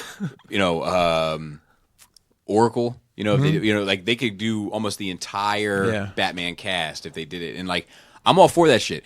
But I think it's I think if you're going to go down this rabbit hole, I think you need to ask yourself: is X franchise a quality or quantity collection that you're looking for? And I don't think there's a wrong answer to that, because like I don't need I love the X-Men, and I love the 90s X-Men in particular, but I don't need $100 super well done figures as much as I need a representation of all of them. That's how that fits in my head. In your head, you're looking more at the quantity. Yeah, aspect. Like what's most important for me is that I have a representation of all the characters. Whereas with Batman, like if they just do Batman and Superman of Hush, I'm good with that too. Yeah. You know, so it's like I think you got to weigh the importance of the material and how you want that represented to you, and then choose accordingly. Do you think they lost the Star Wars license? I haven't seen them. Yeah, I'm going to say that. Yeah, I'm going to say yeah. I don't know how they got in the first place, to be fair, but yeah, I'm going to say they. Because you have to re-up like every year. Yeah, it's a yearly thing. Yeah, I'll say. So I've got for Shore Troopers, I have every company that made one in 12th scale, and by far Mafex is the best of the three, in my opinion. It's a bit it's bigger. A little, but you know what? But it's not. But they're not some clones. guys. So that's the thing with Stormtroopers, and clones. You need to all be the same height, but you get into Stormtroopers and all the variations. There's some wiggle room. There's some peeps in there, like a hefty looking Mandalorian fella. That's true. I'm excited for that character. I bought that figure. I did too. Yeah, I think that about covers the Mafex, but they're getting great.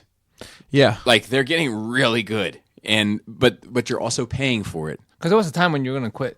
Yeah, buying the shit. Yeah, because they were just falling apart left and right. Like I mean, I've got most of my Batman Nolan verse stuff is Mafex. I don't have hardly. I think all mine is Mafex. Yeah, I think the only two that I have that are fig arts are the Batman and I have the Batman, the Catwoman, and the Joker. Are fig arts, but I have the Mafex Joker as well. He's just upstairs. I've got all those, and I've got the Bat Pod, and it's well done for what it is. But yeah, I mean I don't know. That company is so many people talk shit about it for so long. I think they're finally overcoming that obstacle. Yeah, no, I agree. And I think it was around the Boba Fett where the tide started to change, because you started hearing rumblings like, no, this Boba Fett is different. So their BVS stuff is awful. Atrocious. Yeah, it's atrocious. It's just a nightmare all the way around. There's nothing redeeming about any of it. I agree.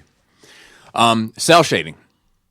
Yes. So recently in our chat, you shared a custom painted piece. I believe it's LEK, who does tremendous work. He does tremendous work of a Superion. I guess from it was a Zeta. That was cell shaded, and he does. That's what he does. And I had heard someone say that he was.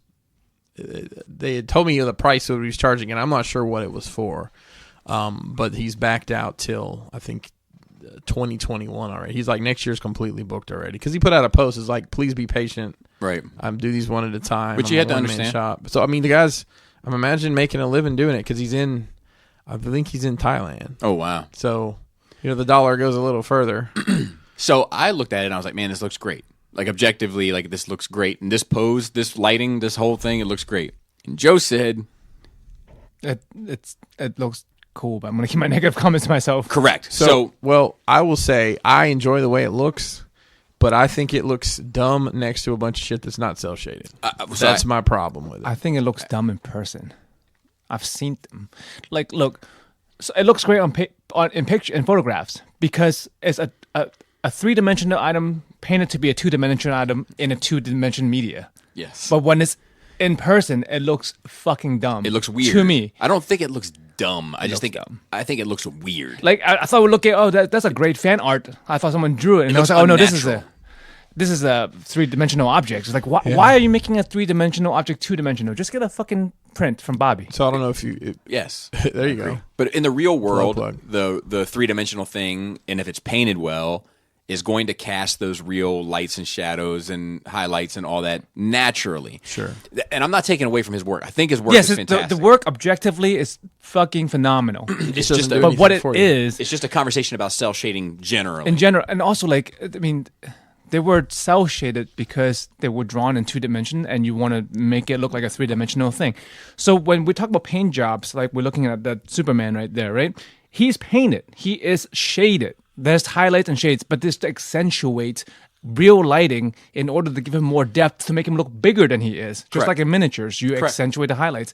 But cell shading is not that. It is not that at all. No, it's not. And the highlights and shadows don't really make sense. They don't. I wonder who can take credit for being the first person, not to paint on, to like use that in cartoons. I don't to that extent. I don't know, but you know what I've also noticed is that NECA is doing their turtle cell shaded as well. Like their turtle line, the 2-packs, they're cell shaded paint scheme wise, and it looks even worse because like the back of them is darker than the front of them. It's like the light is coming straight on, like there's a spotlight right in front of them. There's one spot where they look the best. But no, like, even at a 3/4 or 1/4 view, the shadows look strange. I mean, it looks strange in general. Yeah. So yeah, I think that's where most of us stand. Is that like cool idea, executed by people that do it well, beautifully. In real life, doesn't necessarily suit my tastes. I mean, even Hasbro got in the bag lately. They did that. The Optimus and the Megatron, which is like, it's even going to look worse. It's not great. Because that doesn't even look great in pictures. I mean, once again, cool idea. And nice to see Hasbro put paint on fucking anything. But instead of space mud. Yeah, good grief. Good grief. So the other thing I wanted to talk about before we move on to the show, discussion-wise, was Maja cases. Yes. So... I have a space laid out for a Maja case, but you know what I'm already worried about? A couple things. One, am I putting the proverbial cart before the horse because I don't know what pieces I'm getting? So I'm kind of just hoping that it all lines up for this space. Two, there's a lot of things I'm kicking around. Two, like, so one is, am I making the right choice by buying the case before the pieces? Okay. Two, is the case going to be adequate at displaying the amount of pieces that I will ultimately want? Three, how should I even go about getting the pieces? Because initially I was thinking, I'll just get one of each franchise that I love to celebrate. Like, but now that I'm thinking about it, I'm like,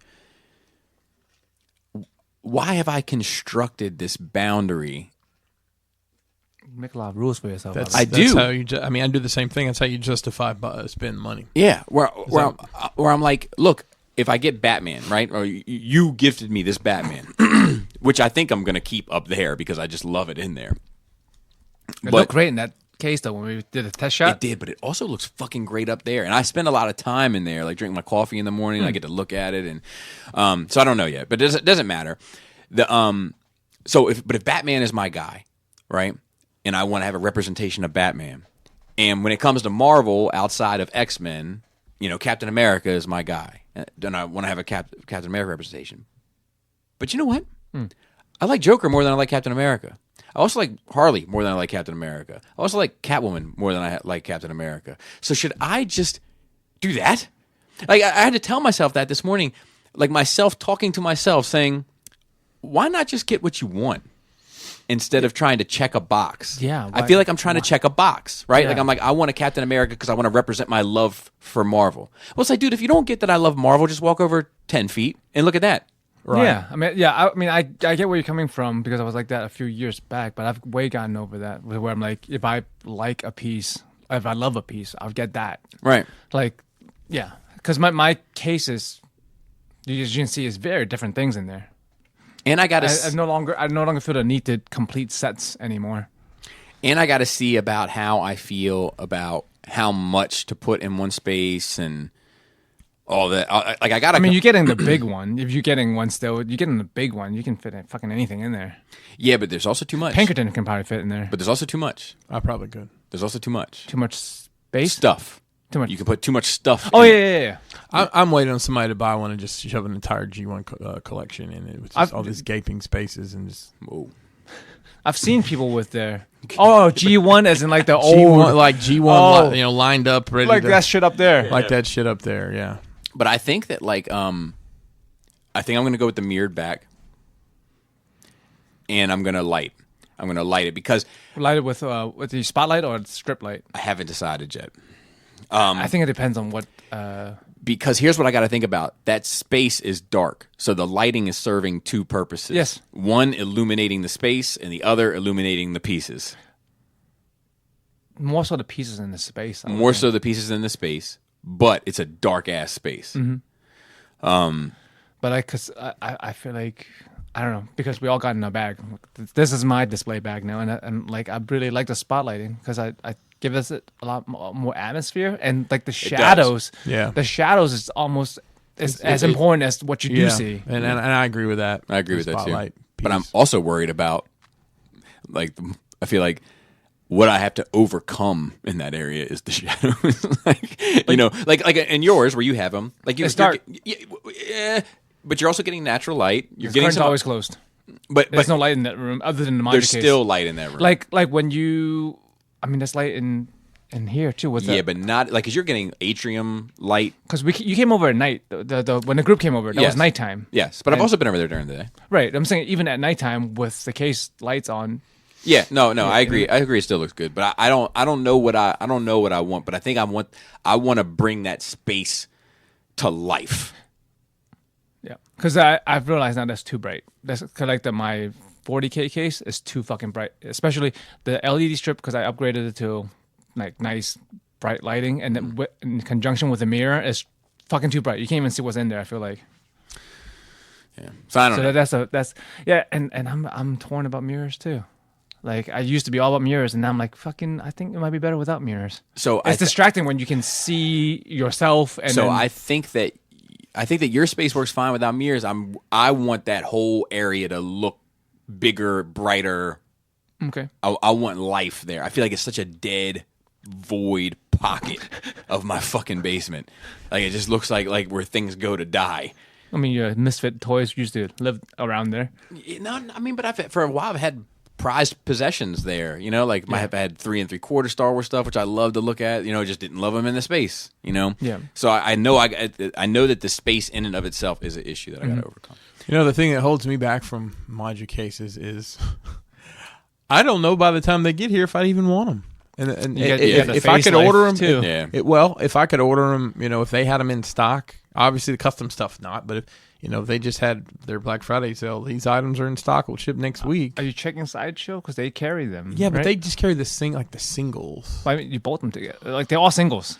Yeah. They're all individial units. I haven't looked at Sideshow, really. I thought he expanded his line. Though? I thought he expanded this line recently, too, and distributors. Yeah, I don't know. He also added a third line, which is the smaller cases, the six boxes. But yeah, mine, I just talked to him last week. Like, mine is slated to be on a ship to America next week. Nice. Yeah, I know I like some variety. Like, I don't want everything to be the same. You know, I like, even I was looking over here when you were talking about Superman. I have for the listeners, it's a row of Batman comics, and then it's a Play Arts Kai Nightwing next to an SH Figuarts Batman. I've never liked that S.H. Figuarts Batman more than I do right now. Like it's just because it's the difference. It's just some spice. It's like more visually interesting seeing him next to the bigger Nightwing than seeing him next to the Superman of the same scale to me, for whatever reason. It's aesthetics, man. It's like that's why they're interior decorators. That fucking Yeah. the whole job is to put different things next to each other. Yeah. And I think that's it. I think we can get into news. So just real quick, what they have on Sideshow, it's the DF60, which is 25, The most standard. 25.6 high, 23.6 deep. It's basically it's like 24 square basically. It's 180 for the one pre-order. It says it's going to deliver in January, but I don't know. I guess we'll see. My first note is Dante's Sweet Revenge. So for those who have been following our Nerve Rage Facebook, and also for those that know Dante, you'll know that he has a personal vendetta against Charlie's Angels and wants it to fail miserably. I'm not exactly sure why. The next time we get him on, we'll have to remember.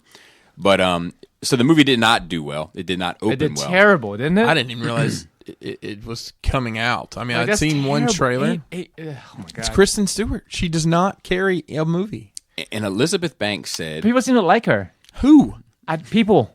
Outside People of watch Twilight. Twilight. God damn it! Other than those people, What other movie is she in? She's Well, in other stuff. The other thing is you can't pick her out of a fucking room. If she was in here right now, you wouldn't know it.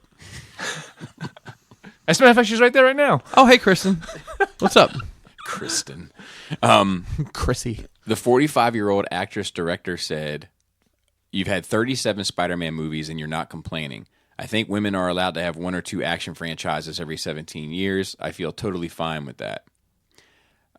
Being in a big franchise allows you to have it all." She said, "I recognize the same thing. It's almost unfair for women. The best roles are usually in small movies, but then you don't make any money. It's okay to want to make money." I don't think it has anything to do with it. I don't think Ray is an action person, right? Exactly. It was marketed Wonder poorly. Woman? Ray, Wonder Woman, Captain Marvel, all super successful. Harley is in. Yeah, I mean, she's not the main character, but she's one of the main characters. Definitely a selling point. Mm-hmm. You know, That movie was just marketed Black Widow is poorly. coming out yeah, soon. it was marketed poorly, and I don't think it has as strong a fan base. And I like Elizabeth Banks as an actress, but I don't know that I have any reason to care about her making movies. And I mean that probably about 90% of the people in Hollywood. Yeah, I agree. Yeah. So- Matthew McConaughey, you're making movie. No. Just say all right. All right. And stand there and look confused. So I do have skin in the game because I know Dante hates it so much that I just want to hate with my friend. hate. It's the support. But yeah, but I think I think it's a scapegoat to say that Yeah, it is because there's plenty of other women doing it super well right next to you. What a crazy phrase. I mean, I think even Atomic Blonde and shit did fine. You know, like I for think what they were supposed to. I don't think they bombed. Yeah, exactly. Like I like Anna, didn't that do okay? I feel like Alita Battle Angel did fine. I think that did pretty good. Yeah. Did you like that? I haven't seen it. I've got it at home to watch. I just haven't watched Watch it. it. Her eyeballs freak me out. So watch it for me. My thing is My that, people's stuff. That I'm okay with not being Asian. So come on. so my thing is that like you can't use that as an excuse. That Just doesn't blame fly. it on your rollout, blame it on your content, blame it on your cast. You can blame it on Or any just of those blame things. it on the whole fucking thing. Because like when I saw the preview in the theater, I don't know what the fuck I was watching. I was like, dumb. Yeah, I don't think I've ever seen a trailer for it. I saw it on. I just watching TV. It came on, and it was very confusing because it seems like there's another layer to the Charlie bit. I don't know. I mean, I remember watching the movie with Drew Barrymore and That Cameron did Diaz well. and Lucy Liu. Well, they made it two of them. Yeah. I mean, that was in the right time, in the right pocket, and And it wasn't even all social justice back then, and people loved it. So Right. and that honestly, that might be a reason why people are like, I hate to see what they did to this. That may be a reason people that fondly remember that show, or they can't. I think that honestly, we've kind of we're on the other side of the bell curve of all that hardcore So to speak. social justice stuff. Oh, so to speak. yeah, I you think know what I so. mean? Like it's not as prominent as it was 2-3 years ago. no. Like you don't hear like the super outrage stuff over stuff like this. I feel like in the same way anymore. You're probably right. Not near as often anyway. You know, I think there's a number of contributing factors to that, but I don't think there's any, as interesting as what this is, which is you got that Disney Plus 2 for $5. Disney Plus accounts are being hacked and to be on sale for $3 a pop That's hilarious. for like login information. Yeah, I saw that. So I mean, you don't got a friend that has an account already? thousands of Disney Plus user accounts have been stolen by hackers and put up for sale on the dark web. Just hours after the streaming service was rolled out, hackers hijacked used accounts and were either offering them for free on hacking forums or selling them for prices of $3 to $11. News sites reported in ZDNet reported in its investigation. What? A spokesman for Disney told CNBC that the company takes the privacy and security of our users to, all fucking PR bullshit. But yeah, I mean, well, you know what I think part of the problem is? And I don't know, I'm just talking out my ass, predicated on nothing. But if you show me where these people are buying these accounts for $3, I would bet green fucking money the majority of them are in countries where Disney Plus isn't available yet. So not in America, I don't think. Right. So just put the shit out. You know, and I'm sure there's reasons. I'm sure it's not like they're obviously they want to make money. So I'm sure there's reasons to it. But you should have had a better plan then.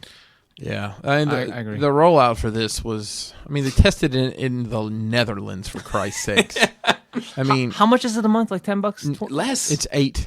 So like you get 3 people together, you can buy an account for $3. Right. You guys want to? There's a Disney Plus Facebook group, of course, and I literally just troll people all day long. They ask so many, like, I've never watched Star Wars today. I started with Solo. It was so good. I'm like, why did you start with Solo? I got to give Greg from Mercy some serious flowers right now.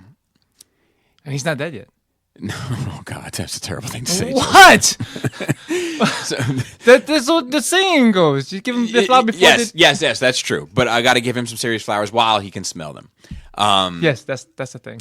So he is in a Facebook group, as many of us are, and I mean us as humans, for like the neighborhood.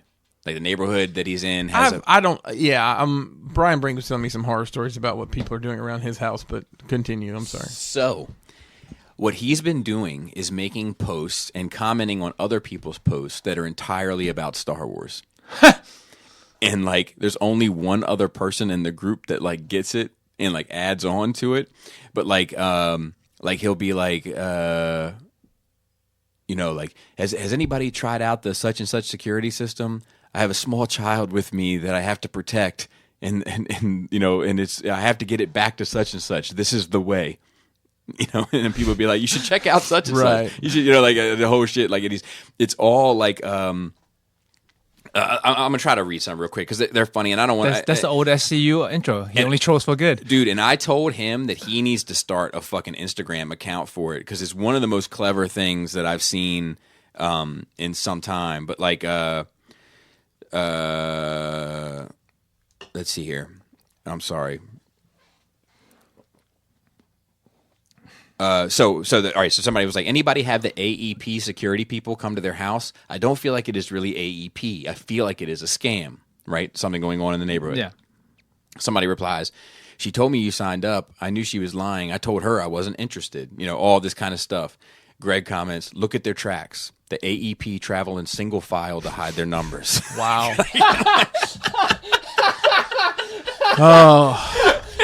That is fucking great, and it's all stuff like that. Like it's fucking great, fantastic. And like some of them, he goes like too far into Star Warsy talk, and like they'll be like, "What the hell are you talking about?" But like, let's try to find another one. He said, so he made this post. He said, okay, this is getting out of hand. I installed one of those I Spy type cameras at my door a little bit ago. The kind that sort of pans around when someone approaches and knocks. This dude tore the damn camera right off. Of course, we searched the perimeter, but he was gone. Cars and possible moons are one thing, but I had to protect the child. And then somebody said, was it a subscription device like Ring? Those things are serialized. They plug in elsewhere and will report to manufacturer service. It does no good to steal one. And then Greg responds, I bought it off some used traders. I thought I was getting a deal. Mad fucking props. Yeah. Had a bad motivator. So, like the one he said, this dude was knocking on doors at Brighton this morning. He said he had 20,000 Imperial credits, but was willing to take 10,000 in calamari flan if I had trade. I knew something was up. And it's the dude who knows what's going on. He responds with this. The person said, "What does that mean?" And this dude responded, "Like the credits will still spend." Yo, if you have to pay me with some wet ass underwater money, man, I just don't know how. I'm gonna feel that type of way every time I reach in my Dude, pocket, and it's like so good. it feels like slime, but he sends me like screen caps of them like all the time. Like they're so. I was like, dude, you're sitting on a fucking gold mine. So anyway, the next note is the Channing curse. So Gambit. If only. So G.I. Joe 3. Dude, he has it out. He's got a. He died in the second movie, though. He might. Have, Nobody's dead. Nobody's ever really gone, Joe. But I think that he has my house bugged. So first he goes out for this Gambit thing. He's from Alabama, by the way. Destroys that, is he? Roll Tide. So then the next thing, guess what? He's in talks of trying to get off the ground. The Max. Oh, really? You just talked about that like 2 weeks ago. That's what I'm saying. Who's he gonna get? Hey, what's The Rock doing Savage Dragon? But the thing is, he's not the after Savage Dragon? He's not the right body. He's got to be some serious. No, he's gonna play the little dude because he's got to be all bent over. Oh, he's no, Bobby. all he needs to do is put on 15 pounds of muscles. Oh yeah, that's right. I'm sorry. Just on his back. Yeah, it's all back muscle. Just pull day, all day, every day. So this is an interesting one. Cavil still holds the cape. Did you check any of this out? I saw the headline. So the quotes, he just did an interview recently. The quotes that he has are pretty interesting. He said, "The cape is in the closet. It's still mine. I'm not going to sit quietly in the dark as all this stuff is going on. I'm not giving up the role. There's a lot I have to give for Superman, a lot of storytelling to do, a lot of real true depths to the honesty of this character I want to get into. I want to reflect the comic books. That's important to me. There's a lot of justice to be done for Superman. My status is you'll see." Well, Bob, main thing I'll say is he got out there and just stuck his chin out and took those licks, Stiff upper lip, would you say? Yeah, maybe very stiff upper lip. What if they made it do like a little Elvis curl and it was like? But he also there's more to this interview. But he talks, is this for The Witcher? Is that why he's being interviewed? Probably. Coming out yet? Season 2 is already greenlit. But he says that like the Snyder cut is what he's not talking about the cut. He's talking about the script was so much better than what he got. And he was like, I'm super proud of Man of Steel. And he was like, BVS was a Batman movie and should have been marketed as such. And he was like, he mentions like Wonder Woman was great. He says, and then he was like, and Justice League was a failure. And it's like his words, but like he's right. And like I've said this time and time again, but like the problem with that universe is a fucking studio problem, and putting the Marvel formula on it just doesn't work. It doesn't work. It doesn't work. It's different. It's a different thing. Your own flavor. Correct. I had read somebody had suspected that they were going to release the Snyder Cut, but it was going to only be on their subscription service. Like I'll subscribe at least for a month. Well, me too. Just to see it. Or somebody will have it available. And they have like all this like some of the the art has come out and some of the behind the scenes stuff. Supposedly like the Lantern Corps was supposed to be introduced into it. There was supposed to be a Martian Manhunter thing that was wrapped into it. Like it sounds so much better than what we got, but whatever. We may never know. Star Wars, Mandalorian Wrap Up. We're gonna watch it with Joe. Or I'm gonna watch it with Joe after we record. But let me tell you what I loved about this. I'm trying, but you don't say you don't care about spoilers. That's fine. Okay. That was something I forgot. I did unfriend some people this week over spoilers. For what content? The anime stuff. Anime stuff. But the thing is, it's fine if you spoil stuff like a few days after, right? But this is manga. This is anime based on manga, and a lot of people just watch the anime. Like for me, Right. So the anime is usually far behind the manga. Mm-hmm. So like they're posting like new plot twists and revelations about the manga and reacting to it. I'm like, dude, I'm like a year out from that. Right. Fucking just in front of them. Let me Any ask. chance you'll forget? No. Because that would be my saving grace. Yeah. I mean, I hope. Right. But it's a huge. Both of them are huge. Huge deaths. Two Right, different series. That's- two major yeah, deaths. yeah. So I'm obviously not plugged into that world like you are. Is there an actually culture of in the? Damn it, Joe! You can't see into the microphones. You look like a Mandalorian trying to figure out how to look through a fucking telescope. Is there an actually culture? And they're actually in the manga this happened. not as bad, but not as bad. but there is like, oh, this is different. There are a lot of comparison sites or posts about this is what's different from between the manga and the anime, but there's no like hate about it. It's not like, oh, the book is better. There's not much of that as far as in my circle anyway. Right. But I do like to know the differences because sometimes it does have, bigger impact. Right. So sorry for the No. spoilers. So he has to make. I'm going to try to keep it a little spoiler light. I've seen a lot of Baby Yodas walking around. So he has to make some. He has to. Like, there's some questions that come up as to his character. Like, and I don't mean in terms of like who he is when I say character. Like who you are when no one's watching. Character. This is unexpected. And it makes me give a fuck about him. Okay. Like he has to make decisions regarding his life and the direction that it goes in, and depending on those decisions, kind of paints how I'm going to feel about him. And I like that because that's one of my main issues with this, and I love this series. But one of my main issues with it is like it's called The Mandalorian, and I don't really give a fuck about The Mandalorian yet until this episode. It also goes into kind of like the kind of tribal nature of the Mandalorians, and also their commitment to one another, even in the face of disagreement or not being on the same page. Like I may hate you right now, but not as much as I hate everybody else that's not you. You know what I mean? And that's what was my kind of. And then there's like a wet dream moment for Star Wars fans at the end of it. But yeah, there was. But I will say, he gets paid. Yeah, and he gets his shit together, and he walks into the bar, and all I heard in the back of my head was BG's classic song, "Bling Bling," because he was just so he gets a lot of Beskar armor. Okay. He looks tremendous. I mean that was the goal. Right, and he looks amazing. Does it look like Phasma? Well, see, he looks like Django Fett to me. Yeah, and that's why I like a darker. It's like different a dark, shine because like instead of like it's not chrome. Instead of silver and purple or silver and blue, it's like silver and black basically. Yeah, and his armor. I mean, the one you see anyway, it's not chrome. It's like metallic. Yeah. But it's like it's gonna. I hope we get a Hot Toys of that because that's the one I want. I mean, I kind of like get both. I like the other version. To me, it's like what if?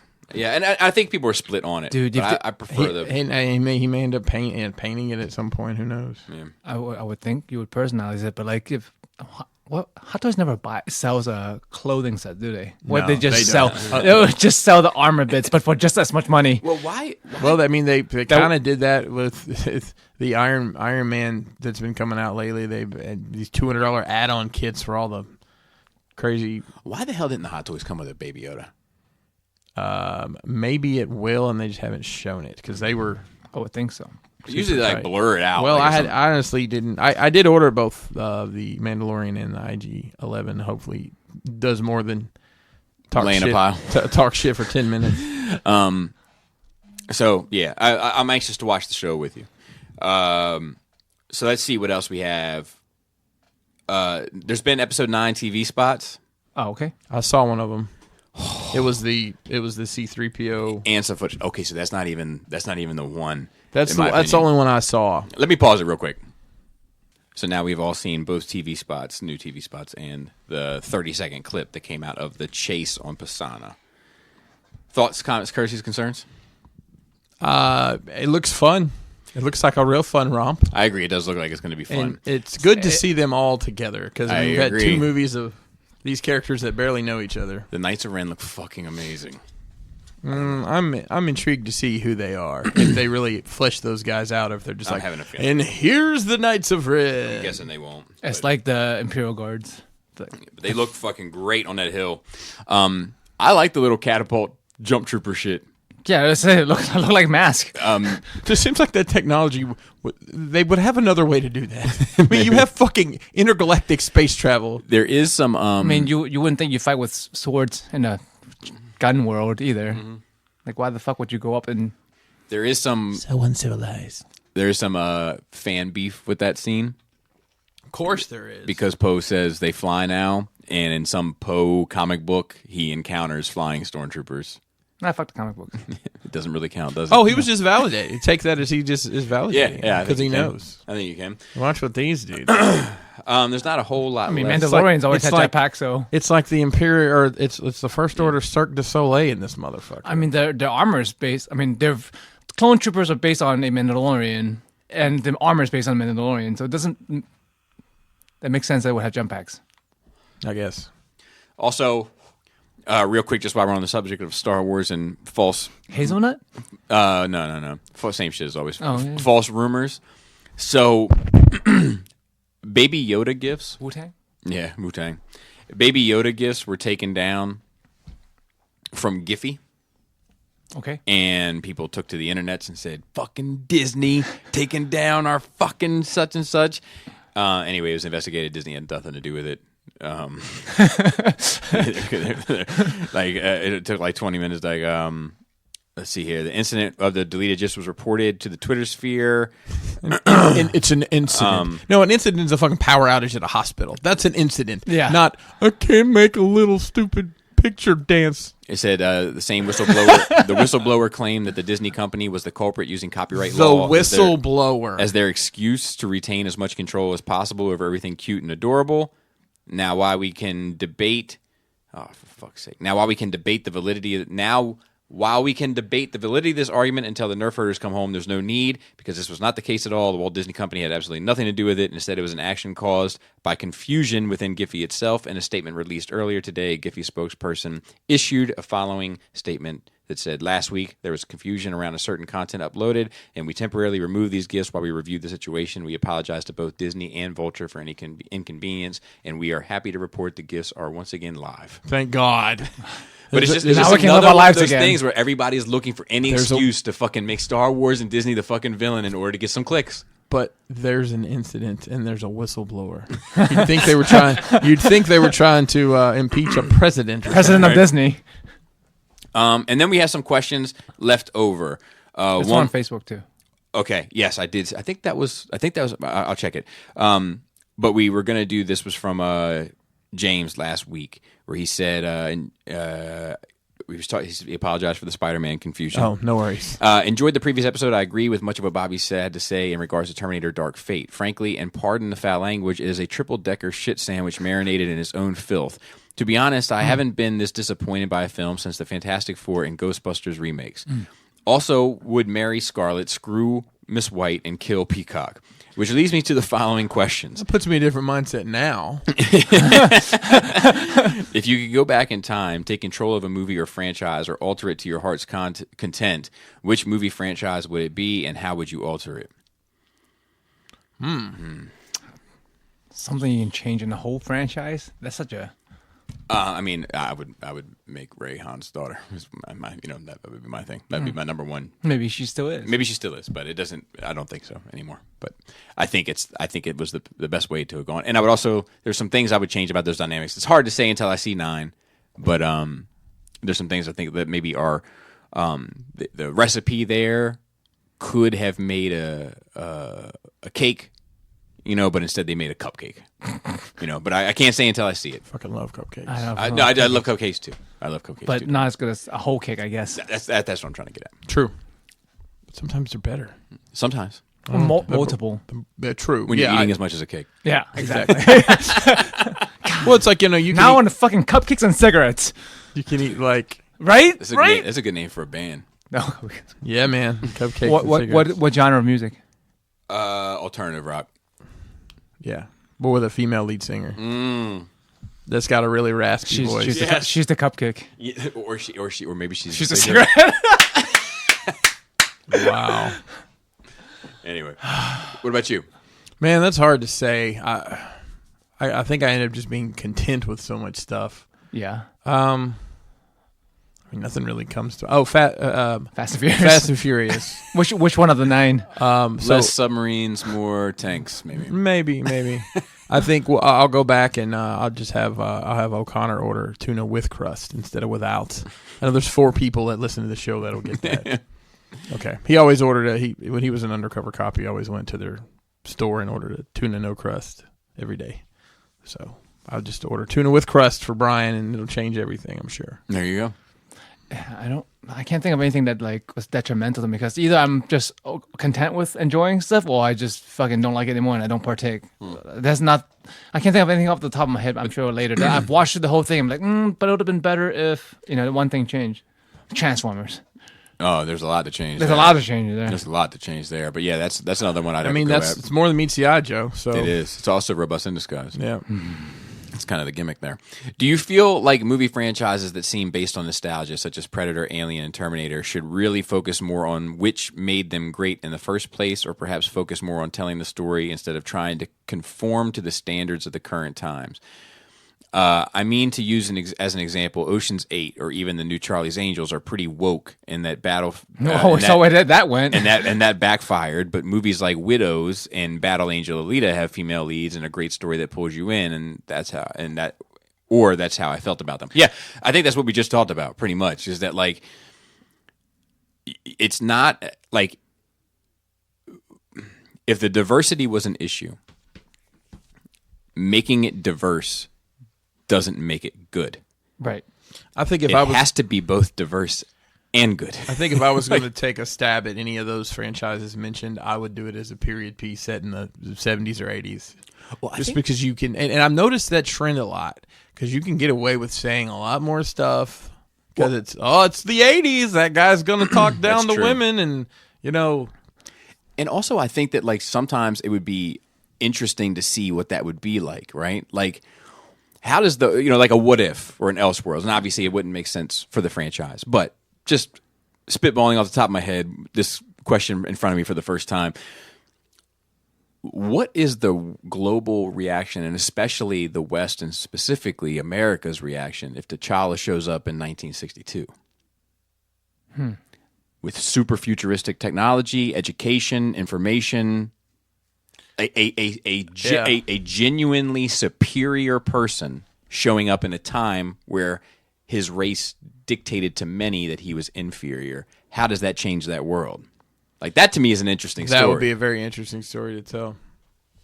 So Definitely would be. But yeah, I think the key is always the key is always the content. Well, that's the thing. Like, what starts franchises usually, not back in the day anyway, with those movies especially. Nowadays, people like create something thinking about the franchise. I think those things were made as one-offs that were so loved that they became a franchise, right? Or interesting.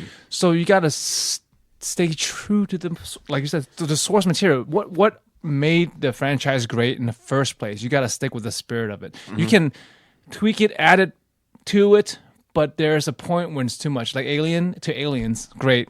Aliens 3, still good, somewhat. But like when you move on and you, like Bobby said, change the DNA of it too much, then that's when people turn off. I hate to interrupt you, and I'm going to let you finish.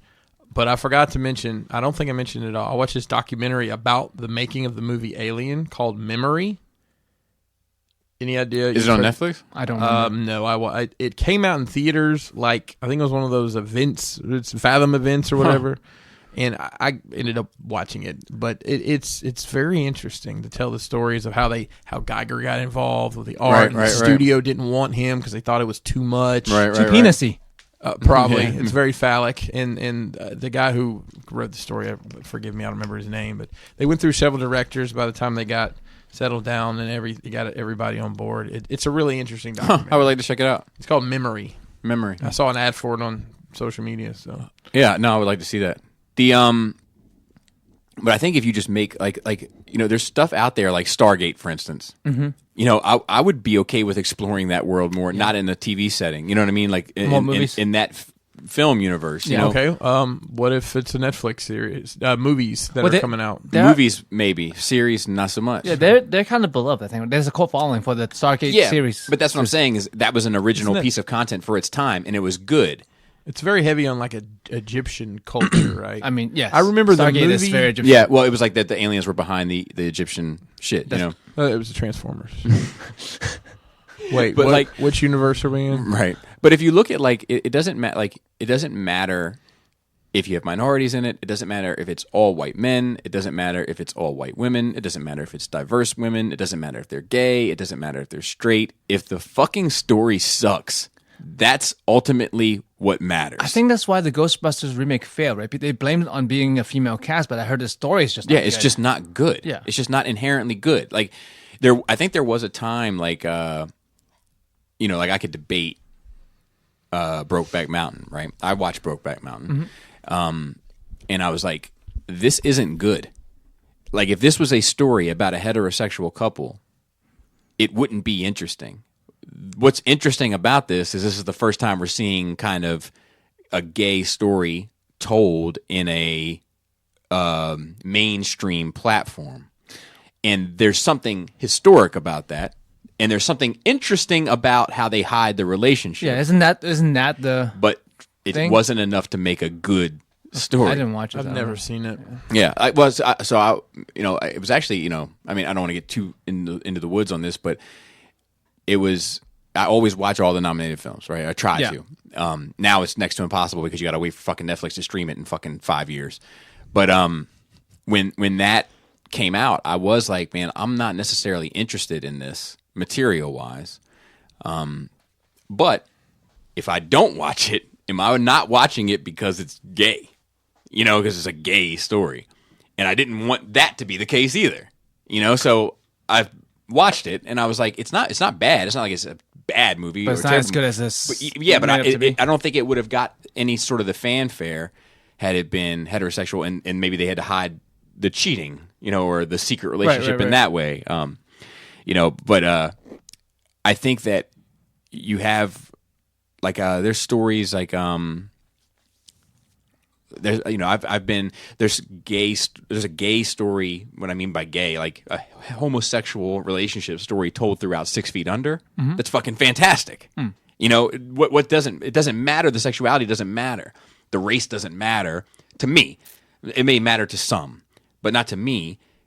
What matters is the fucking level of quality of the story. I think for me, along those lines is More Than Meets the Eye, with Chrome Dome and Rewind, which like gender isn't really a thing, but people made it a thing. Right. Like they're homosexual. I'm like, but the story's so good. Their relationship is so good. Right, and you can remove the kind of like the Earth tropes of what relationships mean. You can easily remove that from that entire scenario. Yes. Yeah. But people choose to impose it upon it. Yeah, because it was never mentioned that we're gay robots. Right. No, never. But people are just like, oh, it's trying to be woke, but I don't think it was. No, it was great. The relationship is fucking amazing. And then he says, given the reaction from people in Hollywood towards the fan base, do you feel like the Star Wars franchise has given its final gasp? I ask because from what I've been hearing, the guys from Game of Thrones want nothing to do with them. Rian Johnson is pretty much cursing them outright, and word is that the test screening of the new film coming out is not so good. So first of all, there has not been a test screening of the new film. That's entirely clickbait bullshit. I thought they just recently finished. Yeah, it's not true. Like, this is part of the problem with fucking how Star Wars is being put out there. Like, people are trying to sabotage it. There has not been a test screening. Let me repeat, there hasn't been one. But let me stop you right there. I think that if you're not looking for that shit, you're not going to see it because that's not on my radar. I don't see that shit either. That's happening, and you're in there with a fucking shovel and throwing manure over your shoulder. Correct. Every fucking day. Correct. So the Game of Thrones thing, far more complicated than them wanting nothing to do with them. I did a whole Force Friday video about it. There's layers to it. Netflix is definitely a participant in that whole situation, and Disney is more of a Disney plus Netflix situation, in my opinion, than it is a Game of Thrones people and Star Wars situation. Rian Johnson has just come out recently and said that he's still excited about working with Star Wars content. So I don't get lost. My advice, I'm not speaking to you specifically, just a general audience, is like, don't get lost in the easy to hate Star Wars train. It's never that black and white with it. He said, however, on the flip side, I heard they plan to do something with 2 characters of Rogue One. So that actually, here's the thing, right? So he said the Cassian and K2SO was this Rogue One spinoff. That looks like it may not happen. So like, you know what I mean? Like, taking the kind of clickbait shit into account as to what is real and what isn't real, you think the test screenings for Last Jedi have come out, or Last Skywalker, whatever it's called, has come out, and nobody likes it. And the Game of Thrones people fucking hate Lucasfilm. Rian Johnson hates Lucasfilm. But the truth is, Rian Johnson doesn't hate Lucasfilm. The Game of Thrones thing is far more complicated than that. There's been no test screenings, but this thing is actually not going to happen the way it seems. Right. You know? So, like, you just got to be careful. I mean, I feel at least they can't do the EU, so that it would only be source material. I don't know where they're going to go. He said, what are your thoughts in regards to the games and the comics of Star Wars? Do you feel they have done a good job of expanding the lore in movies? So, my personal opinion on this is that Lucasfilm has done a shit job with... What's that? Bang. I'm going to make sure that wasn't the door. False alarm. So, I think the novels have pretty much been trash, with the exception of Dark Disciple, which is a Asajj Ventress / Quinlan Vos story. Cool. And Bloodlines, which is a Princess Leia story as the Republic is being formed and she's pregnant with Kylo and all that kind of stuff. That's fucking great. But the rest of it has been pretty weak. In fact, even the stuff that's kind of been praised, like Dr. Aphra, I don't think is that good. You know, but... So that's my opinion on that. And you guys haven't read any of that, have you? Nope. Yeah. No, I read a little bit of the comics before I got literally overwhelmed with 12 books a month and said, fuck this. I haven't read any of it since. Yeah, Adam actually liked the Darth Vader book, but he let me hold that, and I didn't like it.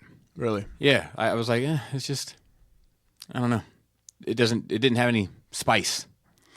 He said, changing gears after hearing about you reading Dark Knight's Metal, and currently I am following a series of follow-ups on it, such as Batman Who Laughs or Tales of the Dark Multiverse, and having just finished reading Deceased, highly recommended, by the way, he says, and factoring the success of Joker, do you think DC has something there with making movies about their black label, perhaps?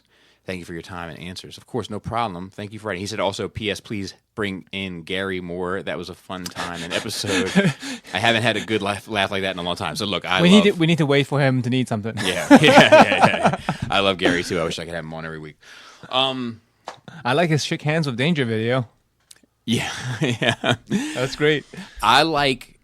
I think DC. I was having a conversation with a normie about it, right? And all this girl, she's a female.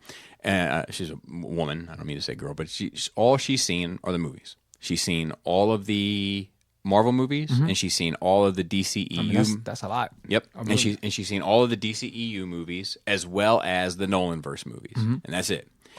And that's a lot. That's it. She prefers the Marvel movies. Okay, right. And we were talking about why, and she was like, "Well, because the DC movies are tragic." And I don't go to the movies for a tragic experience. I want something fun and lighthearted and kind of such and such. So I think that is the draw. I think that is the allure to DC. Is they're darker, obviously, but there's also if you look at like Spider-Man getting bit by a spider and Captain America getting shot and an Iron Man getting out of a cave. Yeah, they're not tragedies. No.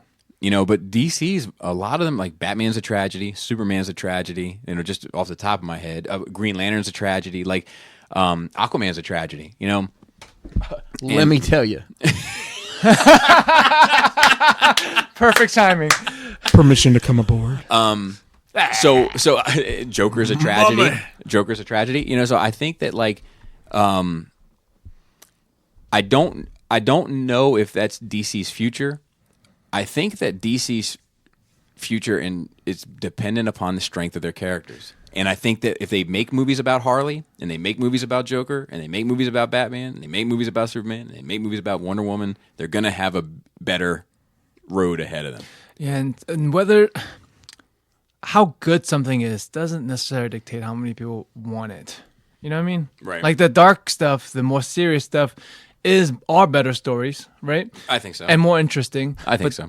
That might not be what people the masses want. At the current time, at least right now, like these things seems a little bit dark enough. And we want something hopeful and fun. Like myself personally, I was talking about a few weeks ago that like I've cut out certain things, like partaking in certain things because like I don't need more negative energy in my life. I put out enough on myself.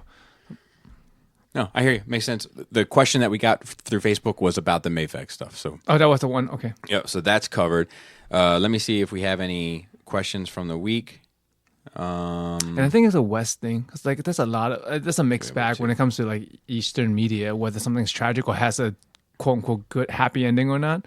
Like I was raised on a lot of fucking upsetting endings, and that was normal to me. Yeah, I mean that is a very, I guess, Western culture thing. It's Like just, always having a happy ending. Always having a happy ending. I mean, like just all the Disney princesses things. Their original stories, a lot of them are tragic. Oh, or have yeah, sad endings. Little but like, Mermaid's a nightmare. you just really, and then just give it a happy ending and slap a kids label on it. Yep. This next question we're going to say is from FLA. He says, "Hi guys. So just as a heads up, I miss Adam, but the Dolphin and the Nasty Pinkerton from Alabama, where he is from, have really stepped up and kept Nerd Rage my favorite podcast. Oh, thank you. Pat He's yourselves on the self-jerking right back. Great job. He's striking himself in the front. Yeah, buddy. Western grip. To the real question, getting back to toys, what are your top 5 Batman 1/12 6-inch figures? It's very specific. This, Top what you 5. like, Wow. animated, comic, movie, TV, whatever means Batman to you, and where do you see Batman in 5 years? I'm not answering that. Batman 5 has been rebooted twice, I think. You're probably right. Look, I don't have a whole lot of favorite Batman. I would probably, let's see, I would put, obviously, that's the Mafex Batman, I think? You can't even tell. Yes, it is, because I You bought have this the Justice figure League. arts, Yeah, and I I don't mean, even know where it is.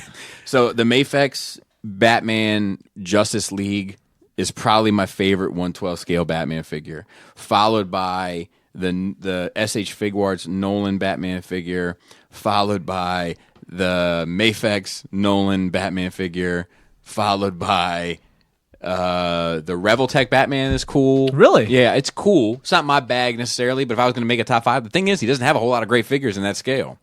But there's a lot of figures in that scale, just not Not great, yeah. And I mean, probably everything that SHF and Mafex have done, and then I would throw Revoltech in at number 5. You know, like they're lacking in that department, in my opinion. Who is?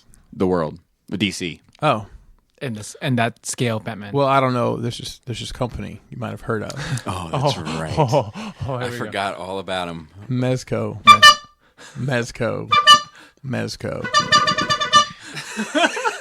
So if I count, I have probably 10 Batman Mezco figures. Some of my favorites would be the previous exclusive Sovereign Knight, which is readily available now. I like the all black version of that figure as well. And they've got the Onyx version, which is kind of like the 89 Batman homage. It's got a shiny suit with the yellow symbol. I'm looking forward to see what these Mafex That comic Mafex ones are Hush about. Batman. If that shit is a home run, they've carved out a whole Yeah, new. they've cracked a code on Yeah. that for sure. Yeah. So I agree. Thank you for the question as well. And then Joe S. said, "Hey guys, something I've been chewing on for a while is the amount of cash I spend on my hobby." In quotes, because it's just buying things really a hobby. You should talk to Adam. And how that compares to what I spend in the rest of my life. Because I can be damn cheap about most things while also spending $200 on a Sovereign repaint while still owning the original, which is just kind of dumb. Has your hobby spending affected how you view spending on normie purchases? Any escalation on outside purchases, or has your spending perspective remained unaffected? Thanks for all the great laughs, guys. Joe, P.S. Where's Pinkerton from again? I forget. It's a little state you might A know. little state you might have heard of. It's very. Is it the first state? No. What's Is it what? The first, no. Alphabetically. Oh, See, he knows what I'm alphabetically. talking about. I'm gonna say definitely. Oh, yeah, it is. Right? Yeah, it's ahead of Alaska. So it was always easy filling out forms. Now I'm like, scroll through the K. There it is. Not Maine, Maryland. Yeah. Does anything pop out to you? For me, my perspective has changed a lot over this past year, 2 years specifically, with moving and all that, and having been tighter on my budget. Is that it made me put things into perspective more. Because I'm willing to spend fucking $2,000 on something, but like I no longer have that urge that I have to buy something. Like a few years back, like I'm like I want something regularly. Like I'm like there's a lot of stuff I want. There's still a lot of stuff I want, but like before, I'm like, okay, there's a lot of stuff I want. I need to spend money to get it. Right. And like haven't bought anything for a while. Like it made me appreciate what I already have more. It's like, well, I already have all this. Let me go look at them. And it gives me a a goal, perhaps, and really prioritize things. Like there's 5 statues I want right now, so That's it. That's Hold the on, I'll be right back. that's the FedEx. Ladies and gentlemen, I Bobby didn't hear is anything. running. He's got them spider senses. Like he talked about how trash his hearing is, because he can't hear shit. But fucking that he could hear. He heard a tap. Well, he was. I don't know why he's wearing his headphones sideways. Yeah, one sitting sideways like keeping his ear out. Paul Wall. Also, the fact that he heard a waterfall in the middle of the woods. That's some Right. I was like, wait a minute. So, yeah. So maybe prioritize it. Like, so make me really think, what do I really want, and need versus just because I can get some stuff to get stuff. So, I always say I monetize my hobby. So, all the money I spend on obtaining things comes from my hobby. Which Bobby too was making videos. And sure, stuff. Yeah. Exactly. But at the same time, it's escalation, right? You go from Marvel Legends are $20. Oh, Mafex is $80. The Hot Toys is and then they've skyrocketed in price as time's gone on. But I think now I don't know. It's hard to say this, but I think spending money on the hobby has to an extent made me real world purchases. It's like, it's how much? Okay. No bad. It doesn't phase me the way it used to, good, bad, or otherwise. Yeah, and like I'm a other than toys and stuff, I'm not a very materialistic dude. I fucking wear tank top and shorts and flip flops everywhere. I haven't changed my car in forever. Like I don't care. Mm-hmm. But like I spent food I never skimp on, and even now the budget's tight, I don't skimp on food. But I start to you ever do the equivalency thing when like one thing costs this much and then another thing costs this much? Like a tank of gas is $30-$40, and then that's half a figure, so it's not unreasonable to buy a figure. You know what I mean? Mm-hmm. Like if I'm spending absolutely like $20-$30 on a meal, I'm like, well, I'm eating this. In 20 minutes, it's gone. It was delicious, but it's gone. So, like, if I buy a $30 figure, it's a good point. And I'll pre-order, the newest Hot Toys and Not Bad and Eyelash that I'm going to spend, $250 at some point in the future. Right. But I'll debate, a new pair of tweezers that are $4 for 3 months. Yeah.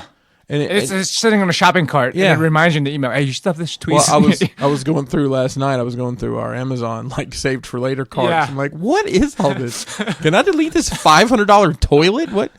That's a whole nother story. I'm going to refrain from getting into this question too tough because I got a dummies video coming out Wednesday about collecting responsibly. And not too long ago, I looked at like my charges. It was a lot. Yeah. I mean, we had this discussion before.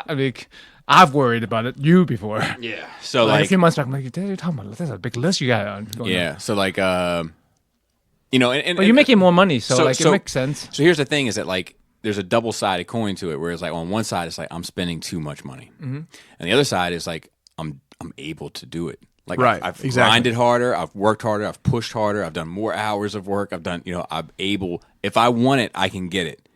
So like, it's like, there's a bit of pride that I take in it, but then there's also like, man, what could I have done with that? Yeah, you can do that in your head. I could and should. It's always a question too. All right. But I mean, at the end of the day, when the rubber meets the road, when the smoke clears, or would you have been as happy at 7 p.m. doing whatever that was as compared to, I don't know, but like, here's the thing I got to think about, right? I want all 3 of my girls to go to school for 4 years. No, let me rephrase. If they want to. I want them to have the opportunity to go to school for 4 years without worrying about it. Graduate school, you're on your own. You made it to 4 years, you can deal with graduate school. I don't want them to have to worry about their weddings. At courthouse, $20. Well, if they can go that route, I'll cut them a check for what's left.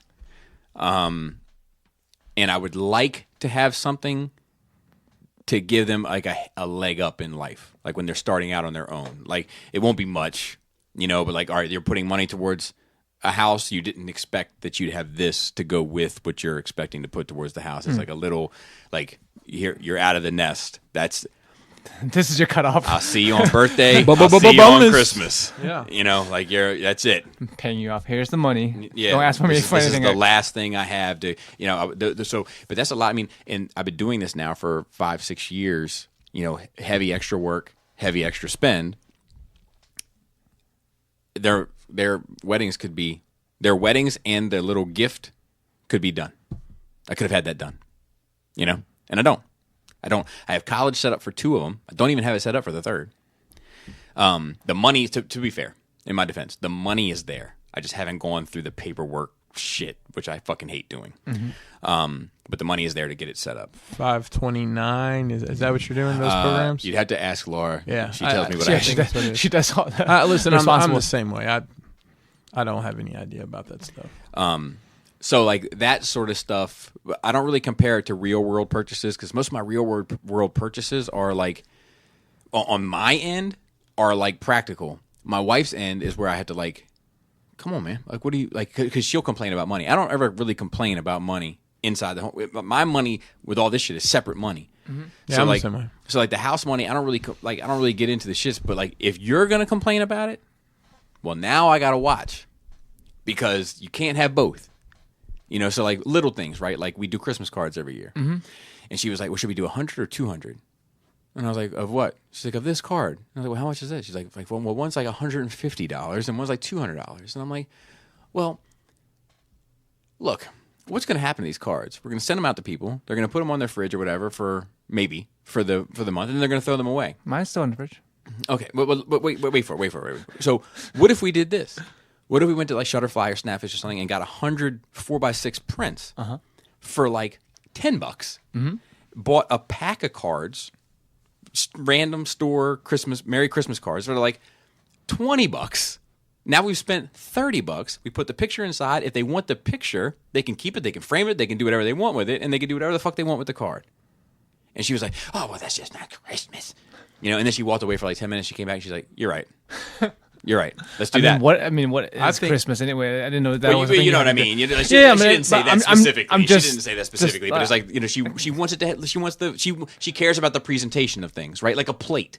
She wants the card to pull out a certain way, and so to speak, and then have the unfolding happens a certain way. There's certain pictures that are on the. My wife over analyzes all that type of shit to the nth degree. I guess it's important to. I just don't have that tradition in my life, so I don't understand how important it is. Because I don't get Christmas cards from everybody, and I don't think everyone does Christmas cards. But it's. I mean, I think last year, maybe the year before. I'm sure I'll get corrected if I'm wrong. Was the first year that our family didn't send anything out. Yeah, they're becoming more and more scarce. You know what I love? People send them an email now. You know what I love? The letter. Handwritten letter. What a great year we've had here at the Johnson house. Kevin's got his scholarship in lacrosse and starts at Eric is still putting together those models. That's right. Karen got out of rehab for the 3rd time this year, so things are looking up. I know where she lives. This time she really means it. Yeah, what do you do? You throw them away after a while, right? I don't know. I think we kept some for a while, and I don't really know why. It's like birthday cards. Do you keep birthday cards once you? So I'm different. I know I'm different, but like with all this stuff, I feel like it's just waste of money. I think it's a commercialized thing where like the companies that drill it into your head that you need to buy cards in general. Except that my Christmas card is still in your fridge.